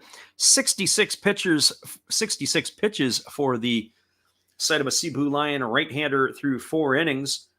as he is ready to resume action here, as he's going to be facing the 9, 1, and 2 hitters in the batting order. So it looks like he has changed his style a little bit. He had a ponytail going on for the first couple innings. Now he's taken the bow off of that, and now he's just letting the flow go. So he has changed his look. Probably did that after the run-scoring third inning. So here's the first pitch to Takuya Kai. It is a fastball taken at the knees for a called strike. The count is 0-1. Kai tonight singled and scored a run his first time up, as he bats here against the hard-throwing Takahashi. He kicks and delivers. There's a breaking ball swung on. This ball is lifted into deep left field. Moving back on the warning track and making the grab is Yuji Kaneko. A beautiful catch by Kaneko to retire Takuya Kai for the first out of the inning. So 1 up and 1 away. We'll bring up the top of the order in Masaki Momori. Well, Momori helped open the scoring early in the ball game. He's 1 for 2. He had a double and an RBI his last time up. He later came around and scored on the home run by Yuki Yanagita. 1 for 2 he is tonight. And the first pitch from Takahashi is a breaking ball swung on and fouled away. The count is quickly 0-1. So no balls and 1 strike to Momori. Still no score in the top of the 5th inning between the Tigers and the Bay Stars. But the Tigers have something brewing. They've got runners at first and second with 1 gone in that top half of the 5th inning. So keep your eye there. The Bay Stars and the Tigers going at it tonight. There's a fastball that is spiked up to the plate for ball 1, and the count now is 1-1 to Momori. So 1 ball and 1 strike. As we mentioned, we will be back on the airwaves again tomorrow for these same 2 teams. There's a fastball swung on it, has popped up over behind second base. Moving back on it is Tanasaki. Now he comes in and he makes the catch. That is going to retire Momori for the second out of the inning. So 2 up and 2 away, and that'll leave it all up to the center fielder, Taisi Makihara. Well, Makihara, 0 for 2. He has struck out both times he's come to the plate. Makihara hit .301 on the season. He's got 6 homers and 42 RBIs to go with it. He takes a first pitch fastball down for ball 1, and the count is 1-0. So 1 ball and no strikes. Right-hander holds at the belt. And now he kicks and he delivers. It is a split-figure pitch swung on and fouled away. The count is 1-1. So 1 ball and 1 strike.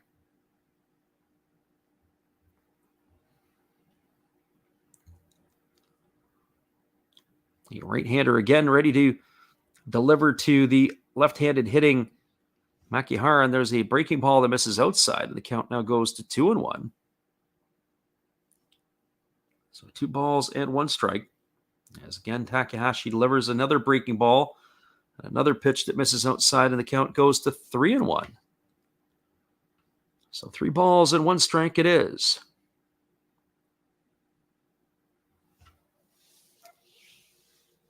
And here comes the offering now. It is a breaking ball swung on. It is lined right back off the pitcher, Takahashi. It goes over to third, and then it gets away from the first baseman, Yamakawa. Oh, boy, we got all kinds of stuff going on. He took the brunt of that one. Out comes the trainer and the manager. They're going to have a look at their star right-hander, see where he got hit on the replay. That ball came back. Whoa, boy, that looked like it just missed getting him in the family jewels. We're going to take a look at where that one came. And we're going to see that it got him maybe a little bit below. It looks like it maybe got him on the inside of the knee. But maybe not quite on the knee, but more up the inner thigh a little bit. That's definitely going to leave a mark, as he's going to take a moment to walk around the mound.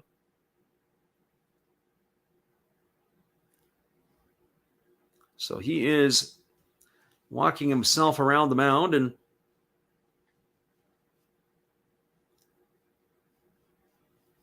that's going to bring the right fielder Yuki Yanagita to the plate. Well, Yanagita tonight is 1 for 2. He homered the 3-run variety back in the 3rd inning. As Takahashi is all ready to go, and he delivers a breaking ball inside for ball one. The count is 1-0. All played a little bit of pinball off of the right-hander for the Lions. So 1 ball and no strikes as Takahashi holds at the belt, and now he kicks and delivers. It's a fastball that misses inside, and the count is 2-0. Certainly after the first couple innings, he has not been as sharp as he was when the ball game started. So 2 balls and no strikes.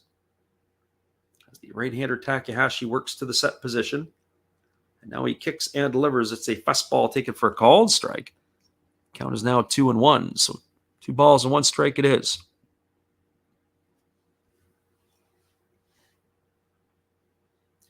Takahashi holding at the belt. Received that sign from his catcher Mori, and now he delivers. It's a split finger pitch, swung on and missed. That's now 2 balls and 2 strikes to Yanagita. So 2-2. As we mentioned before, we'll take just a mini break and come back and talk a little bit about the action from around Major League Baseball on the in-between. Also have to reset ourselves. We've got Mick in the house. And we thank you for being here. How you doing there, Mick?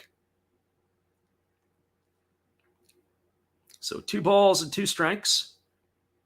Yanagita waiting here on the offering from Takahashi, who gets the sign from his catcher, and he now kicks and delivers. It's a fastball that's missed inside. The runner's on the move. They throw down to second. It's going to be in time, and that is going to retire Makihara. It's going to go down cut stealing 2-6 for the third out of the inning. And that is going to do it here for the Hawks in their half of the 5th inning. Well, they had no runs in the inning. There was a hit, no errors, and nobody left the board. We're now through 5 complete. It is the Fukuoka SoftBank Hawks 4 and the Seibu Lions 2. Stick around, everybody. We're going to take a little mini break. As we said, we always have our proverbial Japanese halftime among us. We'll be back here in just a couple moments as we'll give you guys a few tunes. We'll be right back to call the action for you in just a few.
Welcome back, everybody. We are going to be taking a little time out here as this is the proverbial Japanese halftime. They take a little bit extra time between the 5th and the 6th innings. It is a quick look at the out-of-town scoreboard from Major League Baseball. The playoffs got going underway today. It all opened up in Cleveland early on. The Guardians knocked off the Tampa Bay Rays 2-1. All the scoring came in the 6th inning, so if you were going to get a pretzel or a hot dog or had to use the bathroom, you were at the wrong time. If you were up in the 6th, Tampa got 1 run in the top of the 6th inning. Cleveland followed up with 2 in their half of the 6th. It was 1-3-1 for the Rays. It was 2-8-0 for the Guardians. It was Shane Bieber getting the win. It was Shane McClanahan taking the loss. Emmanuel Clase got the save in that one. Jose Siri, who not known for his power, hit the home run to get the playoff scoring going for the Rays with a solo shot in the top of the 6th, but it was Jose Ramirez, J-Ram, who hit a 2-run shot in the bottom of the 6th, and that was all she wrote. As we are ready to resume the action, we'll get you to some of that, more of that scoring in just a little bit. It is Yuji Kaneko here, and he takes a first pitch breaking ball for a called strike. The count is 0-1. 67 pitches through the first 5 innings for Kodai Senga. Lots of room left here for this fella. As he kicks and delivers, it is a breaking ball that drops in for a called strike. The count is now 0-2 to Kaneko. Kaneko, Genda, and Mori to face the right-hander Senga here in the top of the 6th inning. As the right-hander holds at the belt, and now he kicks and delivers. It is a split-figure pitch swung on. It's tapped back to the pitcher. Senga fields it. He throws athletically off of one leg, and they're able to make the play. What a play by Senga. He had to come in and get it toward the third base line. He fielded it off balance. He does his best impression of the shortstop, Kenta Imamiya, and he fires a strike to first base. And that is able to retire the speedy Kaneko. A nice play there by by Nakamura to come through the base to have to get it. It's going to go down as a ground out 1-3, but whoever thought a ground ball to the pitcher wouldn't be exciting? Well, that was a sure really exciting and an athletic play by the pitcher, Senga, to retire Kaneko for the first out of the inning. That is going to bring up Suzuki Genda. Genda has been a strikeout victim twice tonight versus the right-hander Senga. There's a breaking ball that drops in for a called strike, and the count is 0-1. Genda 0 for 2. Begin his 2022 playoff campaign. Waiting on the offering here from the righty, who delivers a fastball that swung on and fouled away. The count now goes to 0-2. So no balls and 2 strikes.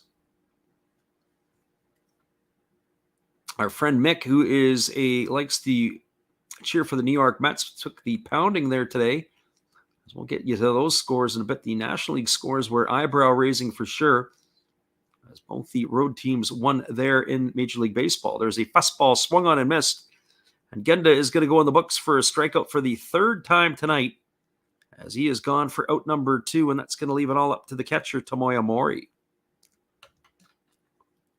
As we were talking about some of the games around the MLB, the other game of the American League, the Seattle Mariners opened up the scoring with 3 runs in the first inning. It was a leadoff, I think it was a hit by pitch by J-Rod, and then a missile from Suarez knocked him in, and then a 2-run shot by Cal Raleigh made the scoreline 3-0 for Seattle, and they never looked back. There was a breaking ball swung on. This ball's belted into deep right field. Moving back on the warning track and looking up and watching this sail into the seats. It's going to be a home run, a solo shot for Tomoya Mori, and that is going to cut the lead to 4-3. So the Lions, who we thought might be dead in the water after going down 4-0 in this one, have now battled it back, as a solo shot by Mori has cut the deficit to 1. And that is going to bring up the home run leader in the Pacific League, in Hotaka Yamakawa. So the Saitama Ball Club is not showing any quit here in Fukuoka. It was a split-finger pitch that hung up in the zone, and Tomoya Mori was able to take that one into the seats. And that was a no-doubter. That ended up about 8 rows. So you've got the home run fence. You got that area where they have a picnic area. And then you've got the stands, and it ended up about 8 rows back in the stands. The first pitch is a split-figure pitch delivered to Yamakawa, taken for a ball, and the count is 1-0. Yamakawa 0 for 2 tonight. He has struck out, and he's flown to center in his 2 trips to the plate. The big right-handed power hitter for the Lions, waiting on the offering here from Senga, who kicks and delivers. It's a fastball that misses down, and the count is now 2-0. I was saying about the long ball doing the damage for the Seattle Mariners today, as they had Cal Raleigh checking in with a home run. I'll give you those National League scores in just a few here. There was a laser show in New York tonight. There's a breaking ball that misses down, and the count now goes to 3 balls and no strikes to Yamakawa. Takumi Kuriyama waits his turn on deck. So the manager, Fujimoto, not looking on impressed, that is for sure. So 3 balls and no strikes, as the right-hander holds Sen at the belt. And here comes the offering from Senga, who kicks and delivers. It's a fastball that misses way outside. He really had no interest in pitching to Yamakawa in that at-bat, and that's going to be ball 4. And that'll bring up the designated hitter, Takumi Kuriyama. Well, Kuriyama tonight is 1 for 2. He opened up the hitting account for the Lions in the last inning with a double. He later came around and scored a run it was the error by the first baseman when Nin-Ting Wu was at the plate. He threw the ball into left field, and that was able to bring Kuriyama around to score. Well, Kuriyama, the veteran, waiting on the first offering here from Senga, who holds at the belt, and now he kicks and delivers. It's a breaking ball swung on. It is grounded over to first.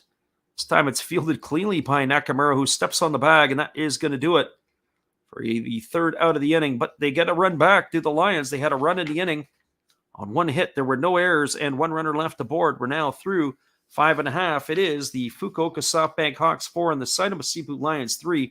Stick around, everybody. We'll be back with the call at the bottom of the 6th inning when we return. Appreciate y'all for being here with us. We'll be right back after this, and we'll talk about the National League scores for Major League Baseball in the US of A.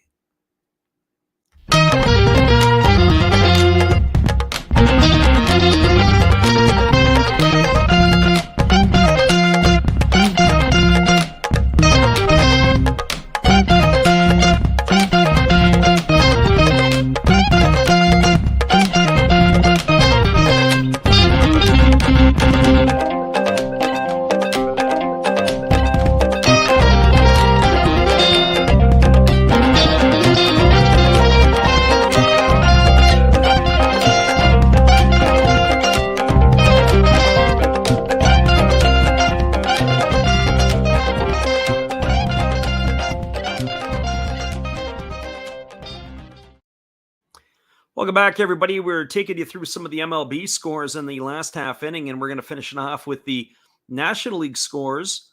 The St. Louis Cardinals had a 2-run lead heading to the 9th inning, and it looked like they were going to lock it up in Game 1 against the Philadelphia Phillies.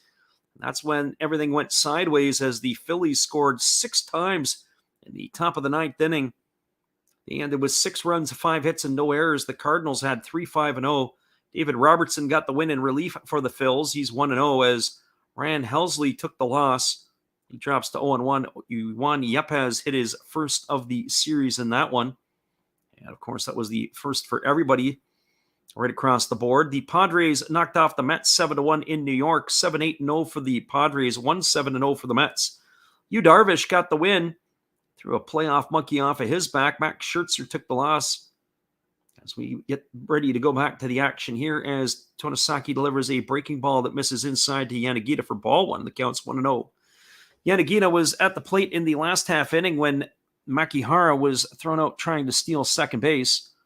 There's a fastball that misses up and away, and the count is 2-0. Yanagita is 1 for 2 on the evening. He homered his last time up, the 3-run variety, to help propel the Hawks to a 4-0 lead. There is a split finger pitch that misses down and away, and the count is now 3-0. He also struck out back in the first inning. We'll get you the rest of the information on that Padre-Met game in just a moment. As there's a fastball that misses outside, so 4 balls that weren't even close. And Agita is aboard with a leadoff walk, and that brings up the designated hitter, Alfredo de Spagna. That brings Tomoya Mori out to the mound to talk to his right-hander.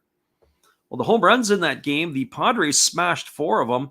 Jurickson Profar, Manny Machado, Josh Bell, and Trent Grisham all homered for the Padres. The Mets got their only run on an Eduardo Escobar solo shot. So 5 home runs. There were fireworks all over the Big Apple, and it was coming from Queens. And those were your Major League Baseball out-of-town scores. Everything resumes tomorrow. So you'll be back at it for day 2 of the action in Major League Baseball. Well, that brings Alfredo Despaigne to the plate. Despaigne is 0 for 2 tonight. He has struck out looking and popped the first in his 2 trips to the plate. The right-handed power hitter waiting on the offering here from Takahashi, who kicks and delivers. It's a breaking ball that misses outside, and the count is 1-0. 5 straight balls now delivered by the Seibu Lion right-hander. Gets his sign from his catcher Mori, and he works set. Now he kicks and delivers. It's a breaking ball swung on and fouled away. The count is 1-1. 1 ball and 1 strike.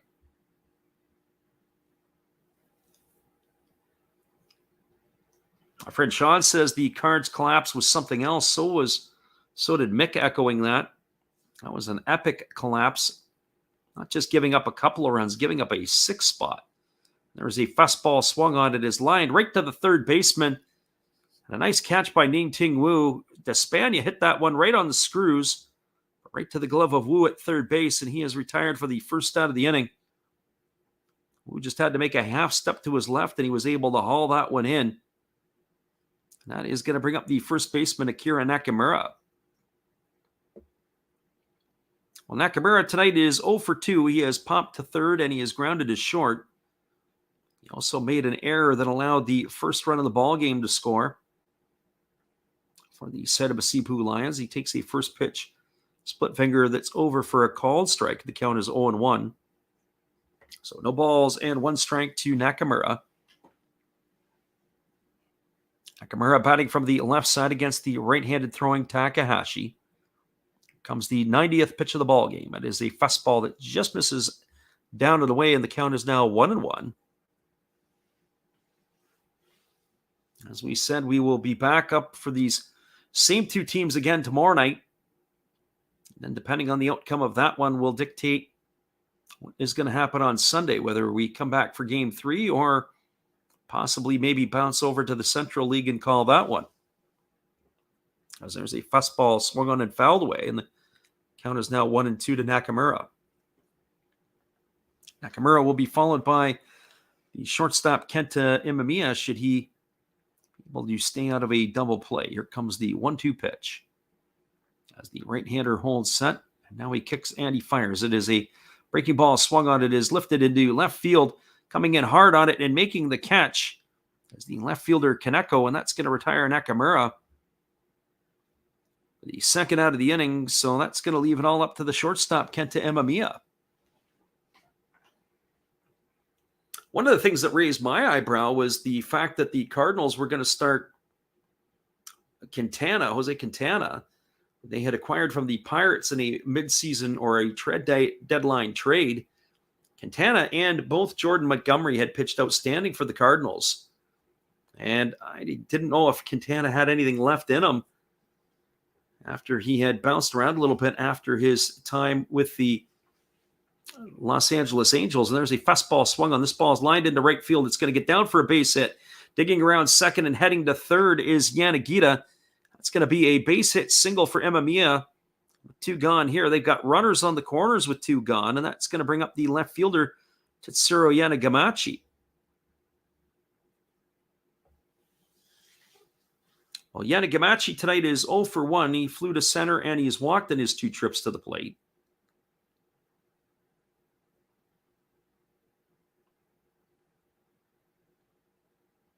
So he is coming to bat here.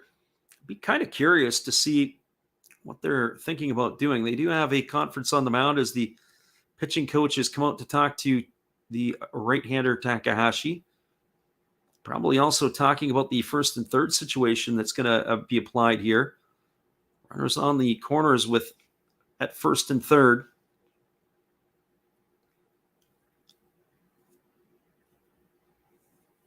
So Takahashi is ready to go back at it again here as the conference is now over. And Gamachi steps in. He's 0 for 1 officially in the books tonight. But he did reach base on that walk back in the 4th inning. So he waggles the bat. He really keeps his hands up high as he's ready to get the first offering here from the righty who kicks and delivers. That's a fastball that misses outside, and the count is 1-0. So 1 ball and no strikes to Yanagamachi.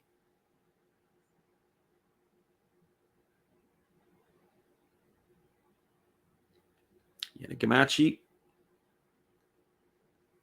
with a slightly open stance. And here's the pitch from right-hander Takahashi, and it is swung on and grounded foul just over past the first base coach's box. And the count goes now at 1-1. I think about it last year and 2 seasons ago when the crowd was at a limit in the NPB and they had the computerized, it looked like iPods or iPads on the chest of robots in the outfield in Fukuoka. That is now a distant memory for many people. So here comes the 1-1 pitch, as it was that leading the cheers.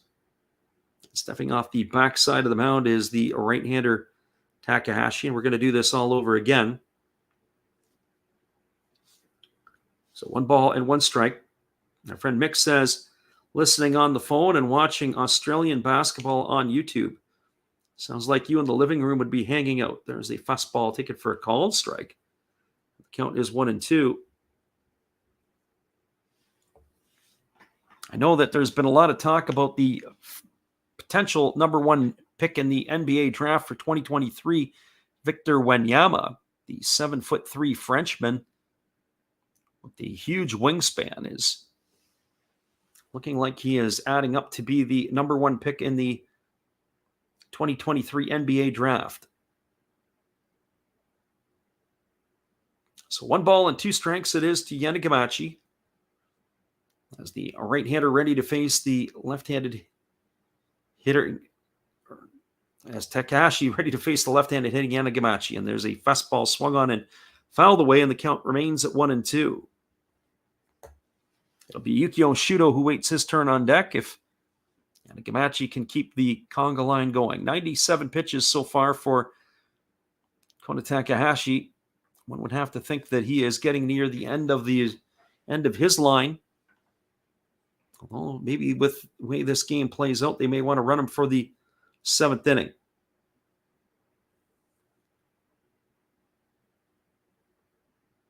So here comes the 1-2 pitch.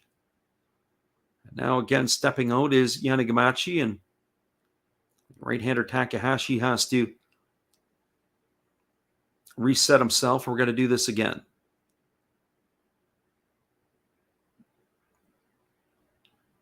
So now Takahashi gets his sign. He comes in agreement with Mori, and Mori is set up inside, and they've drilled him. I almost was about to say, with the amount of times Yanagamachi was asking for time and stepping out of the batter's box, that maybe they should drill him. And sure enough, they drilled him. And so now you got the bases loaded. And I laugh a little bit at that because sometimes you'll see in Major League Baseball and even in the Japanese League, the hitter will acknowledge when he steps out. He'll kind of tap himself that say, hey, it's me, or I need this time, or whatever it might be, or almost an apologetic way. Well, he did it twice to the pitcher, Takahashi, and he never looked out, never felt that he was upset to have to do it. And it was the pitcher looked a little bit perturbed by it. So he ended up drilling him, and now we've got Yukio Shudo stepping to the plate with the bases loaded. So Shudo can run pretty good, but there is a force now set up on every base. And Tomoya Mori didn't just call for an inside pitch. It looked like he was lining up right behind the hitter. So here comes the first pitch, and it is a breaking ball swung on. This ball is lined into right field. It's going to get down for a base hit. 1 run is in. Here comes the throw to the plate. It is in time, and they're going to nail Kenta Imamiya trying to score from second base. It's going to be an RBI single for Shudo. And the throw at the plate is going to retire Imamiya. That's going to go down as a 9-2 putout for the 3rd out of the inning. But they do cash in a run to extend the lead to 5-3. There was 1 run in the inning on 2 hits. There was no errors and 2 runners left aboard. We're now through 6 complete innings. It is a 5-3 lead for the Hawks over the Seibu Seibu Lions. Stick around, everybody. We'll be back with the call at the top of the 7th inning when we return. Hang tight. We'll be right back after this.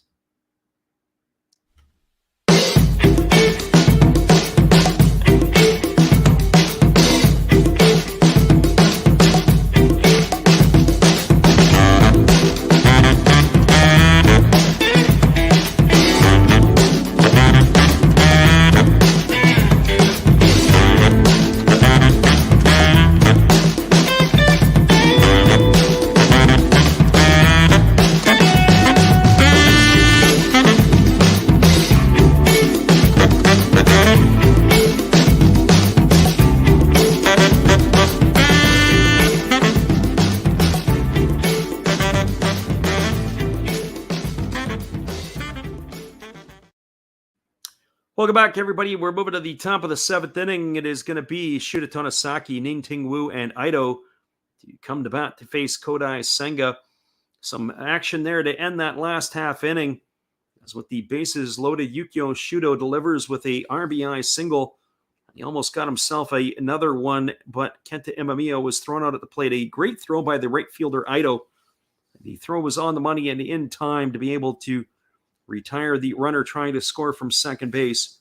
But it did extend the lead for the Hawks as they now have a 5-3 lead heading here to the top of the 7th inning.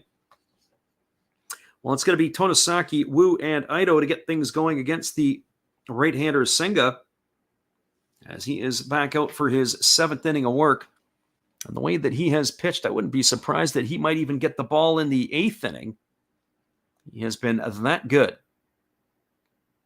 Only 79 pitches through 6 innings for the star right-hander who kicks and delivers. It's a fastball swung on. It's grounded over to the right side of the infield. It is fielded neatly by the second baseman, Momorian, with one pitch. Tonosaki has been retired on a groundout 4-3 for out number 1. That is going to bring up the third baseman, Ning-Ting Wu. Well, for Wu, he is officially 0 for 1 tonight. He reached on an error his last time up, and he walked and was erased in that fly ball double play back in the 3rd inning.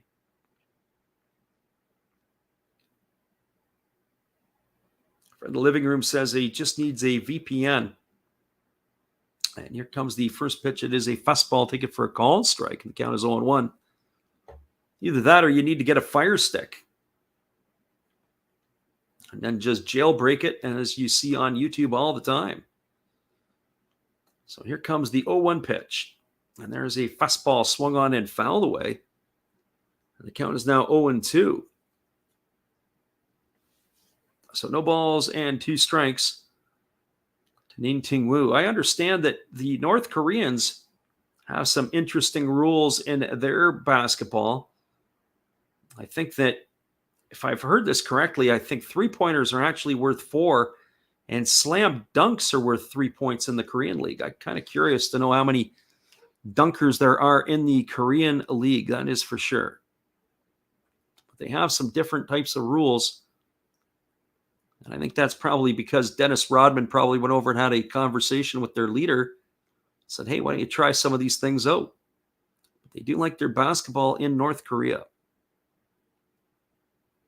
So no balls and 2 strikes to Ning-Ting Wu. Of course, there has been some interesting stuff. They've been shooting missiles off in the Pacific Ocean over top of Japan.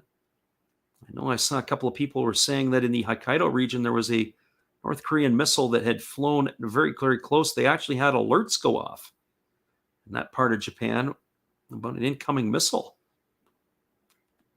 And that was, I think, about a week ago or so, or less than a week ago. So here comes the 0-2 pitch. There's a fastball swung on and fouled away. It's a nice catch in the temporary seating area as a man from Fukuoka has pulled that one in. It's going to keep the count at 0-2 to Ning-Ting Wu. So no balls and 2 strikes to Wu. There's 1 gone here in the 7th. Ito waits his turn on deck.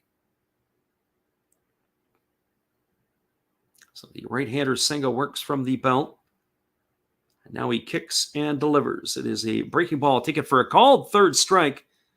Wu stood there like the house by the side of the road and watched that one go by for out number 2. Another strikeout in the books for Kodai Senga.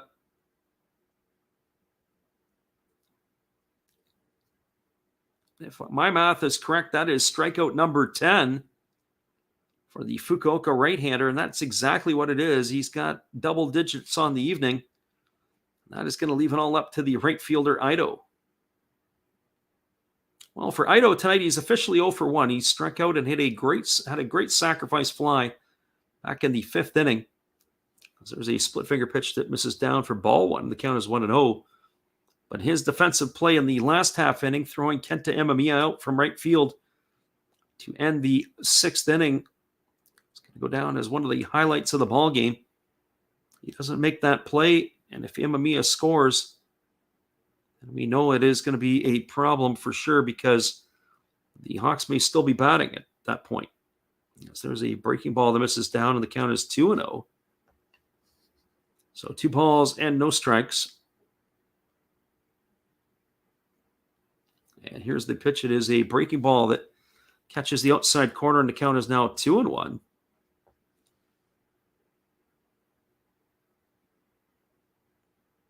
Now, I think the living room says correctly that in North Korean basketball that you deduct a point for missed free throws. There's a fastball swung on. This is lifted down the right field line, but it's going to slice foul into the seats just to the right of the foul pole.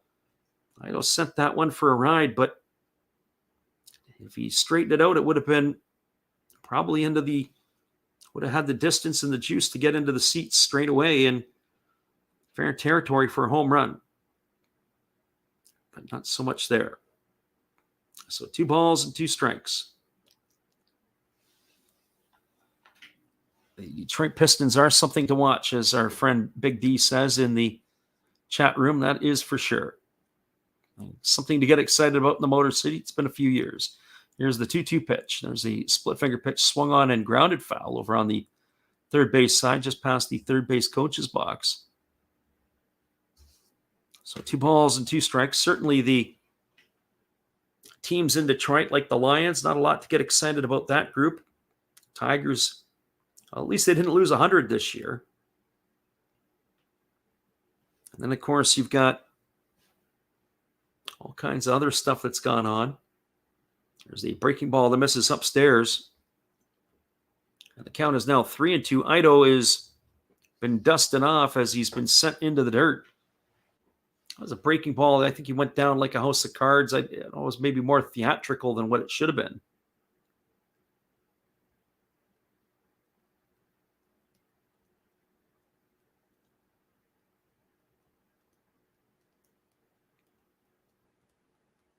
I did see that Australian team, first time, and I think 17 tries, an Australian team beat an NBA team. Of course, that was the Phoenix Suns the other night, and they had their starters play at least 22 minutes. So here's the 3-2 pitch. It is a fastball swung on and grounded foul.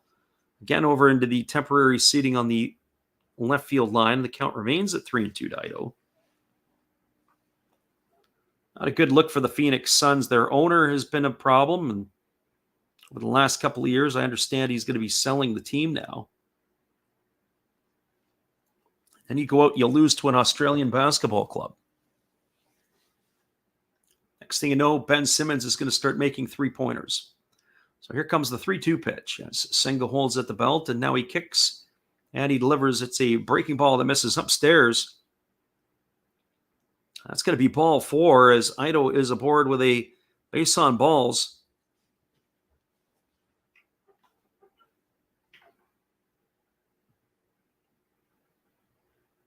Big D says, we thought you were talking about the Phoenix Suns basketball right now. NBA teams are playing exhibition games against club teams from all over the world. Yep, they got punched out by the Australian team the other day.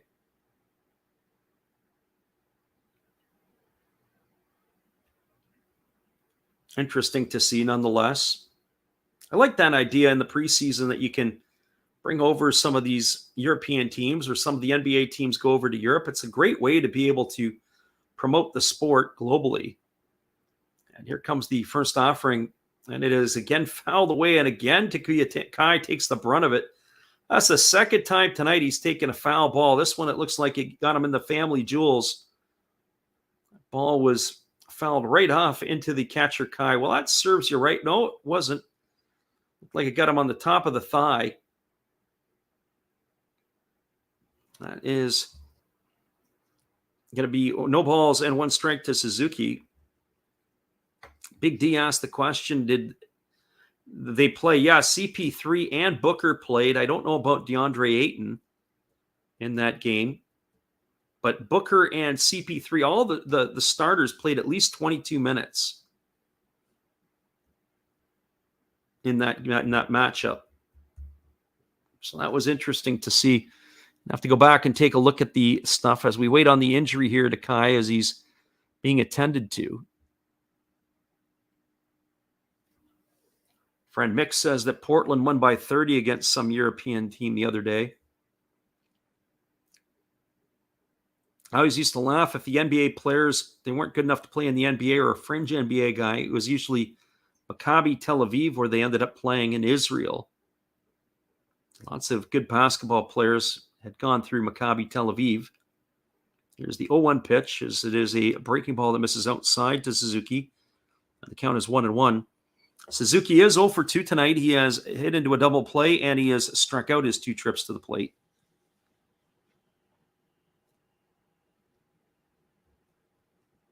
Mick says they played until halftime. That sounds about right. Yeah, as I said, they played about 22 minutes in that game. Most of the starters. Some got a little bit more. There's a fastball swung on it. It's chopped up the middle. It is fielded by Imamiya. He steps on second base, and that is going to force out Ito for the 3rd out of the inning. Suzuki has bounced in the fielder's choice. That is retiring Ito at second for the 3rd out of the inning. Well, there was no runs in the inning. There were no hits, no errors, and nobody left the board. We are now through 6.5. And it looks like we're going to have ourselves a pitching change, as that is going to be the end of the line for Takahashi. Stick around, everybody. We'll be back in just a couple moments. We'll bring you that change when we return.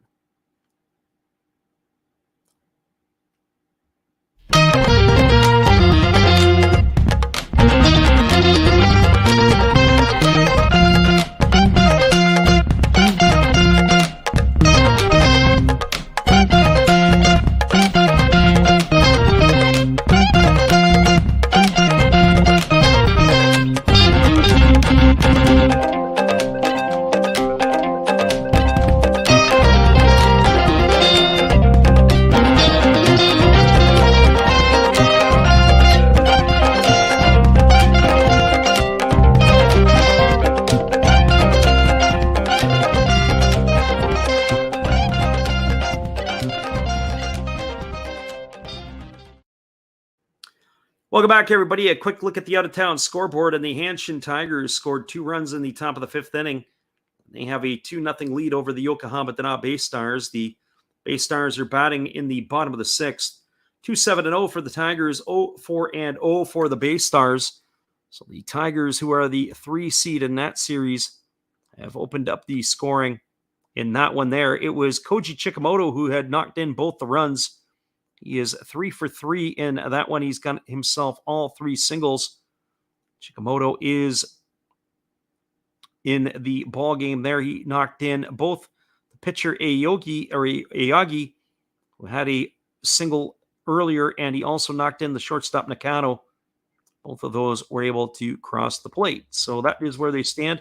2-0. Ayagi is pitching very well. They've already gone to the bullpen as Shota Imanaga's day is done for the Bay Stars. Interesting, as he left the game on 87 pitches through 5 innings. They have already gone to the pen, have the Bay Stars there. Well, we do have a pitching change in Fukuoka as the Seibu Seibu Lions are going to their bullpen. We'll get you that here in just a moment. If I had to make my guess, I'm going to say it would probably be Moriwaki would be the guy coming in. But no, it is number 69, a right-hander. And this is going to be Yoshinobu Mizukami. Mizukami on this season, 60 innings pitched. He has a 4-4 record, worked 56 innings, gave up 34 hits. He had walked 17, struck out 40, and had an ERA of 1.77. He's going to be entrusted to face Takuya Kai, then the top of the order in Masaki Momori and Taisi Makihara. And here comes the first pitch. It is a split finger pitch that misses down and away, and the count is 1-0 to Kai.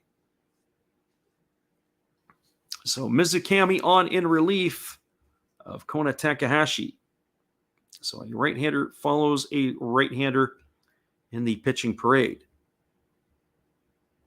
And here comes the 1-0 pitch. It's a fastball taken for a called strike, and the count is 1-1. Kai tonight is officially 1 for 2. He singled and scored a run his first time up, and he also flew out to left field.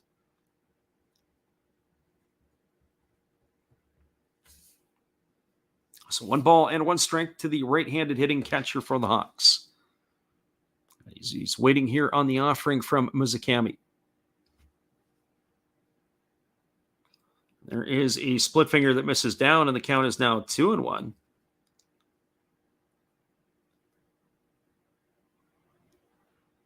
Our friend Big D says he just watched our Detroit prospect auto short. Is that guy good? It's Isaac Pacheco, I think, is who you're referring to. He was the second-round pick of the Tigers. They threw a lot of money at him. He's a shortstop, but I think they're going to move him to third, I would think, in the long haul. There's a fastball swung on and fouled away, and the count goes even to 2-2. And, you know, sometimes you can say about the minor leaguers, even the players that the Tigers have drafted over the years at the minor league level, they don't have good seasons, but Pacheco did. I think he was hitting close to 270, which for a Detroit Tiger is pretty good in the minor leagues.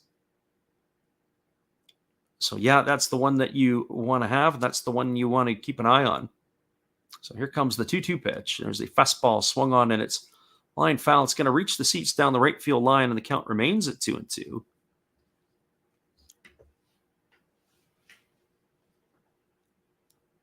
A friend of the living room says he's already got 3 TVs, but they're already spoken for. I'm not using mine effectively right now. I'm using my tablet to call the game.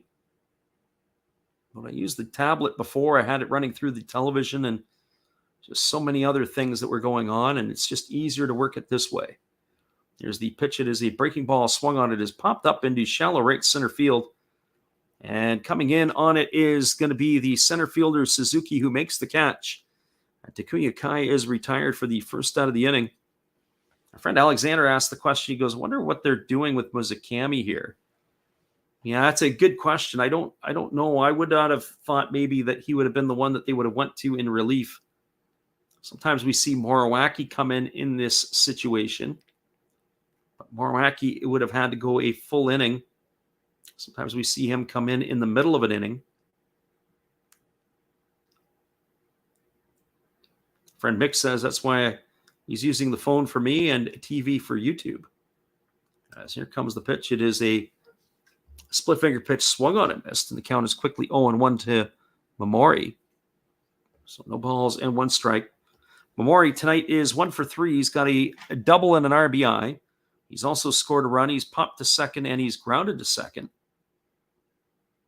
He's waiting here on the offering from the right-hander, Mizukami, who holds at the belt. And now he kicks, and he delivers. It's a breaking ball swung on and fouled away.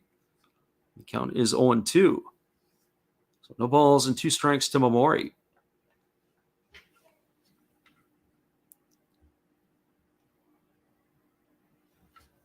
As we said, we'll be back on the airwaves again tomorrow night. Same 2 teams, same place, same time.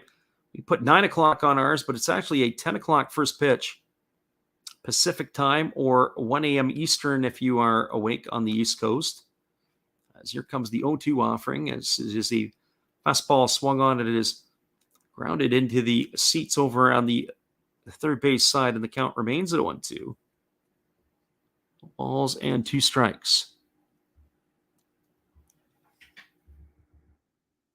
Make sure I got a little bit of a backup here. Our A feed is a little bit of a problem right now. It's not giving us the clear or clearest reception. So we have to make sure our B feed is good to go just in case.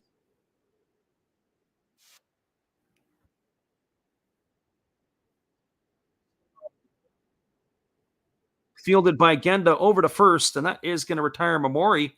It's going to be a ground out 6-3 for the second out of the inning. So two away here, and that's going to leave it all up to the center fielder, Taisi Makihara. Well, for Makihara tonight, he is 1 for 3. He was caught stealing his last time up. He's also struck out a couple of times.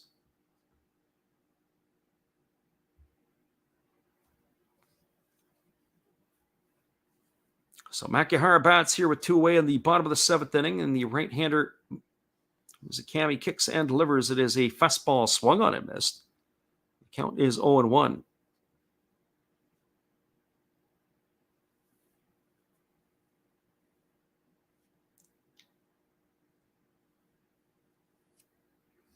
A friend of the living room is fond of his Australian basketball, that is for sure. There's the 0-1 pitch. It's a fastball taken for a call and strike, and the count is 0-2.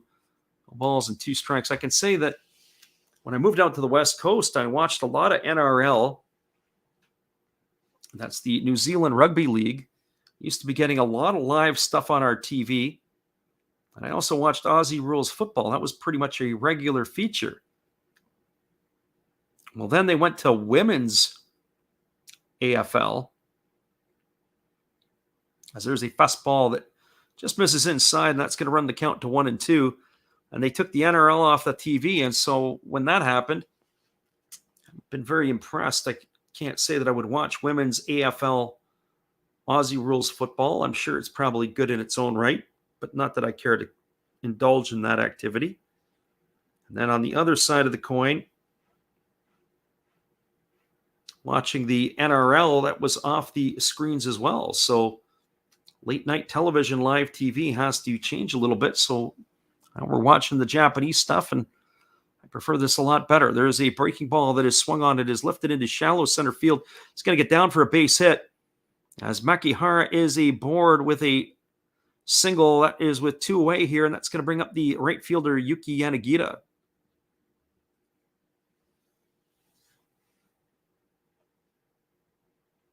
Our friend Big D says the only thing in Australian basketball that he knows is Ben Simmons and Andrew Bogut. There you have it. And we'll stick around here. Apparently, our friend Mick and the living room will give you an education in all that stuff. Well, the runner at first is Taisi Makihara. It brings Yuki Yanagita to the plate with 2 gone here in the 7th. Yanagita officially is 1 for 2 tonight. And that 3-run homer in the 3rd inning. He's walked and scored a run as well, so he scored twice tonight. And then he is also struck out. So here comes the pitch from Mizukami. It's a fastball that misses low for ball 1. The count is 1-0. We're talking about Yanagita. He's soon to be 34 years old after the season. His best years are in the rearview mirror for the Fukuoka right fielder.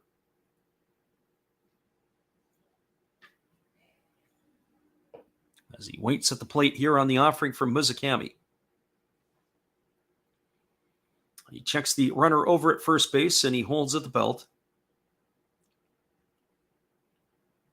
And now he kicks and delivers. It's a split finger pitch and misses down, and the count is now 2-0.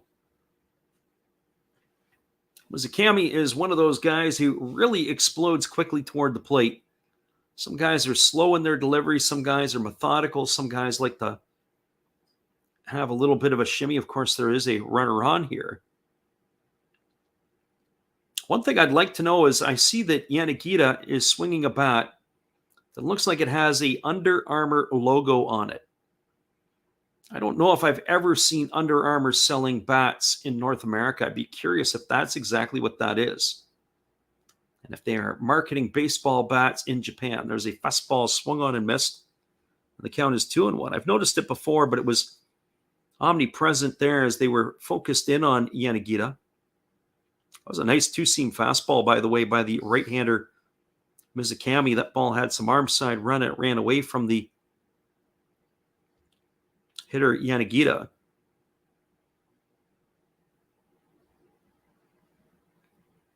So 2 balls and 1 strike as the right-hander holds at the belt. And now he kicks and delivers. It's a fastball swung on. It is lifted to deep left field. Moving back on the warning track and making the grab right up against the wall is the left fielder Kaneko. And that is going to do it here for the Hawks in their half of the inning. Well, Yanagita sent another one for a ride, but not far enough this time. There was no runs in the inning. There was a hit. There was no errors, and there was one runner left aboard. We are now through 7 complete innings. It is a 5-3 scoreline for the Fukuoka SoftBank Hawks over the Seibu Lions. Stick around, everybody. We'll be back. And Kodai Senga is coming to the mound to pitch and to begin inning number 8. We'll be right back after this.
Welcome back, everybody. It is going to be the top of the 8th inning. It'll be Yuichi Kaneko, Suzuki Genda, and Tomoya Mori to come to bat as Kodai Senga is coming on for his 8th inning of work, or at least to begin his 8th inning of work.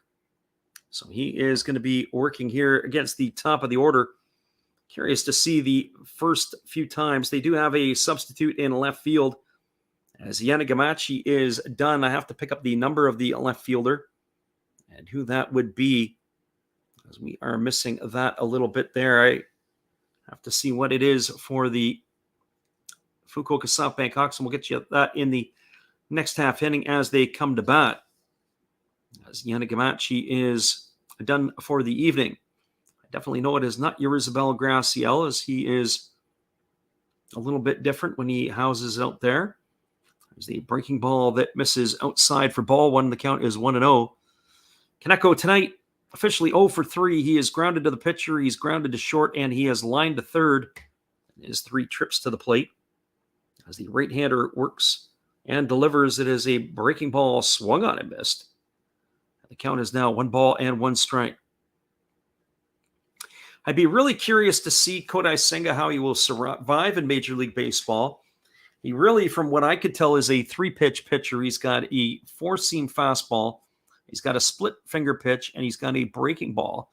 But I really don't see him using or exhibiting a changeup. And certainly that is something that would probably work to his advantage a little bit more on the other side of the Pacific Ocean. Usually the changeups are something, if you have a good changeup as a starter, can really work in your favor. But 3 pitches he does seem to throw that we see regular. 4-seam fastball, as we said, the split finger, and the breaking ball. There's a fastball swung on and fouled away. Another one off the mask of Takuya Kai. He's okay. 1 ball and 2 strikes.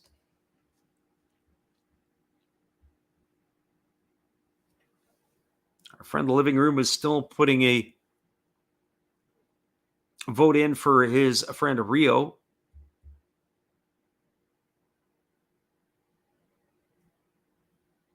So Senga works to the belt. And now he kicks and delivers. It's a fastball that misses upstairs. And the count is now 2 balls and 2 strikes to Kaneko. When I was over in Europe, we used to have the women's professional basketball in Europe was quite large. Very popular in the area that we lived in, or I lived in. We had a women's professional team. And they were known as the Royals.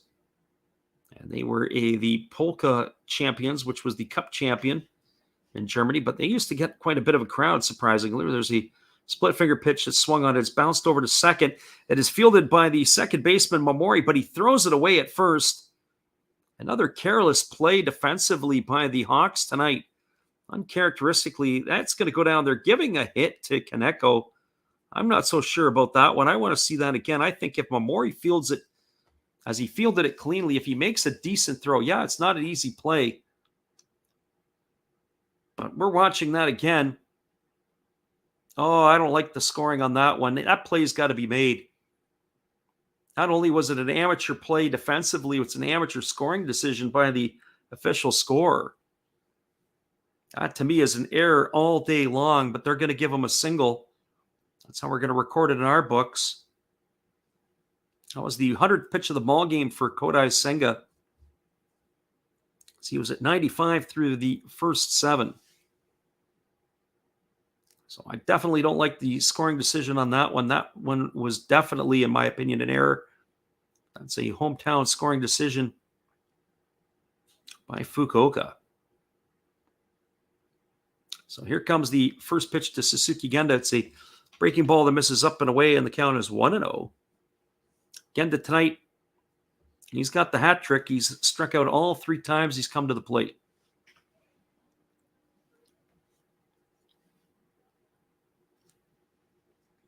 Holding at the belt is Senga as he is ready to deliver. Here comes the 1-0 offering. That's a breaking ball swung on and missed. Count goes to 1-1. So 1 ball and 1 strike to Suzuki Genda.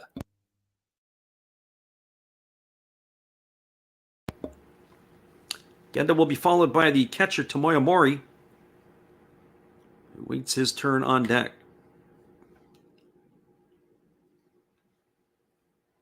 Senga holds at the belt, and now he kicks and fires. It's a breaking ball swung on. It is grounded back to the pitcher. Senga fields it. He flips it over to first base. And that is going to retire Genda. It's going to go down as a ground out. 1-3. It advances Kaneko over to second base. And that'll bring up the catcher Tomoya Mori, who homered his last time up. And one would have to think that obviously they're riding Senga out here. They do have the open base. They've got Yamakawa on deck. Maybe why wouldn't they think about Levon Minello in this situation, the lefty? We're going to see how this is going to play out. That hit there by Kaneko that they were ruled as a hit might be a turning point in this ball game here. So Tomoya Mori at the plate. 1 for 3. He had that home run his last time up to cut the deficit to 4-3. So here we go. And the first pitch is a fastball swung on. It's tapped back to the pitcher. Senga fields it. He throws to first. It's going to go down as a ground out 1-3 for the second out of the inning. And that's going to advance Kaneko over to third. And that is going to bring up the first baseman, Hataka Yamakawa.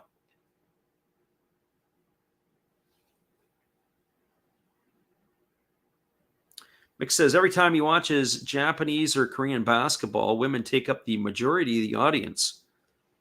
That's fascinating that you mentioned that, because I always think about going to football games. Certain places, certainly going to games in Detroit, we used to see a lot of, it was predominantly a male audience. As Fujimoto comes up to the top steps and he holds up 4 fingers, it's going to be an intentional walk to Yamakawa. He is going to be aboard here. It's going to put runners on the corners with 2 gone. It'll bring up the designated hitter, Takumi Kuriyama. As our friend Mick says in the chat, every time he watches women or Japanese or Korean basketball, women make up the audience. It's funny how that is in some sports. I remember going to the World Cup of Soccer way back in 1994 at the Pontiac Silverdome, and the soccer games, it was almost 50-50, women to men. You'd go, of course, there's more women in the United States who play soccer, so that helps. When it was the football games in Detroit, it was probably 90 to 95% male audience. But yet, when we go to Buffalo or other places like Carolina, there were a lot of women that would go to the games. But definitely Detroit was very noticeable. Cleveland also very noticeable. Not a lot of women. There are, but there's not a lot. So if you're a single lady looking for find a guy, go to a football game at Detroit or Cleveland, you're going to have all kinds of people to choose from. So here comes the first offering to Kuriyama. He bats with runners on the corners and two-way. Here's the pitch. It is a fastball that misses down, and the count is 1-0. Our friend Mick says he loves a woman who knows sports and stats. And can field a ground ball and can throw it to first all in one motion. You got to like that too. So 1 ball and no strikes as single hold set. And now he kicks and delivers. It is a split finger pitch. Swung on and missed. And the count is now 1-1. So 1 ball and 1 strike.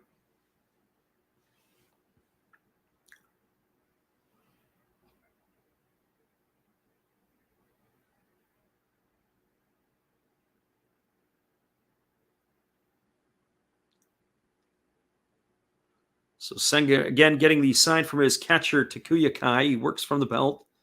And here comes the 1-1 offering. Here's pitch number 107 on the way. It's a fastball swung on, and it's lined foul into the seats down the third base line.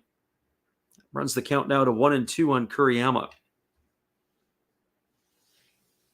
This is probably the most important at-bat right here in the ballgame. If Senga can finish off Kuriyama, the Hawks are in that proverbial driver's seat. Be able to go to their bullpen, but it's a 5-3 score line here.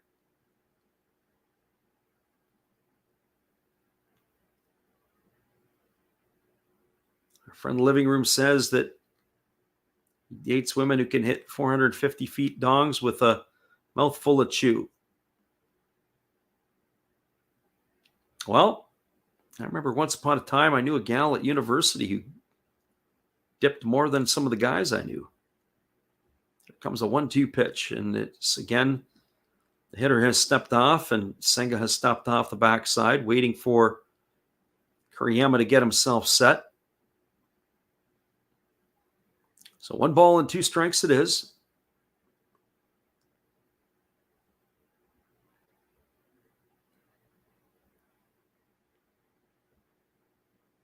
Right-hander against the left-hander. Senga ready to go at it here against Kuriyama. Kuriyama is waggling the bat, and this time it's Senga. Yeah, there's some gamesmanship going on here. That is for sure. Kuriyama had stepped out to make Senga wait, and then Senga got up onto the bump, and as Kuriyama was waiting, he decided to step off and do a tour to get the rosin bag. So we have a little bit of that going on here. So 1 ball and 2 strikes. Friend Mick asked the question if I'm going to call some MLB playoff games. I was almost going to do one today, and my problem is with it, Mick, is that I can get some of the early games in the playoffs, but I can't get any of the late games. Not late games. Like when we get into the second round, it becomes a problem. The games become at night. And I'm not going to be around to be able to call the games because I've got my programming that's going on. And unfortunately, that's going to be right in the middle of calling the ball games. So I'm not even going to get a chance to watch the World Series live. I'm going to have to be picking it up and looking at some of the other stuff. So 1 ball and 2 strikes it is. As the right-hander single holds at the belt. And now he kicks. And he delivers. It's a fastball that misses down, and the count is now 2-2. So 2 balls and 2 strikes. Thought about calling some of the World Baseball Classic qualifiers at one point. But even that went a little bit awry. I couldn't get those done because of personal time constraints. So here comes the 2-2 pitch to Kuriyama. A single hold set. And now he kicks and fires. It's a breaking ball swung on and fouled away. The count remains at 2-2. I have to say, I don't know if I really like this setup here for the left-handed hitting, or the right-handed throwing Senga versus Kuriyama. Kuriyama just seems to be timing him up. 110th pitch of the ball game, about ready to go here from Kodai Senga. And here comes the 2-2. As the right-hander kicks, and he delivers. It's a fastball swung on, and it's fouled away right at the home plate. The count remains at 2-2 to Kuriyama. So to answer your question a bit there, Mick, yeah, I don't think I'm going to do any. I mean, I could have had the chance today, tomorrow, and Sunday, but not going to be able to do it at all on Monday. And then we get into Tuesday, Wednesday, and Thursday. Those are all going to be out of the question for the MLB. Probably the Japanese games. Round 2 I'm going to do during the week. So those games are going to be late night. So we're going to stay up and give you those ones. So here comes the 2-2 pitch. As the right-hander Senga holds it at the belt. And now he's ready to offer here to the left-handed hitting Kuriyama. And now he steps off the backside of the rubber, and we're going to do this all over again. Of course we are. It's the third time in this at-bat that either Senga has stepped off or Kuriyama has asked for time.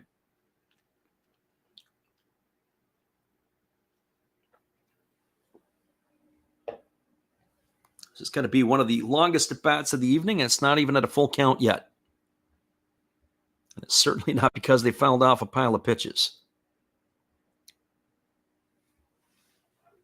So here comes the 2-2. Senga nods in agreement with his catcher, Takuya Kai. He likes what he sees. And again, we're in this marathon pause. He now works to the set position. And here comes the 2-2. As he kicks and he fires. It's a fastball swung on, and this ball is fouled to the third base side of home plate, and it keeps the count at 2-2 strikes. So it'll be pitch number 8 coming up here at the at-bat for Kuriyama. Nice piece of defensive hitting to be able to fire the hands and be able to flick that ball away.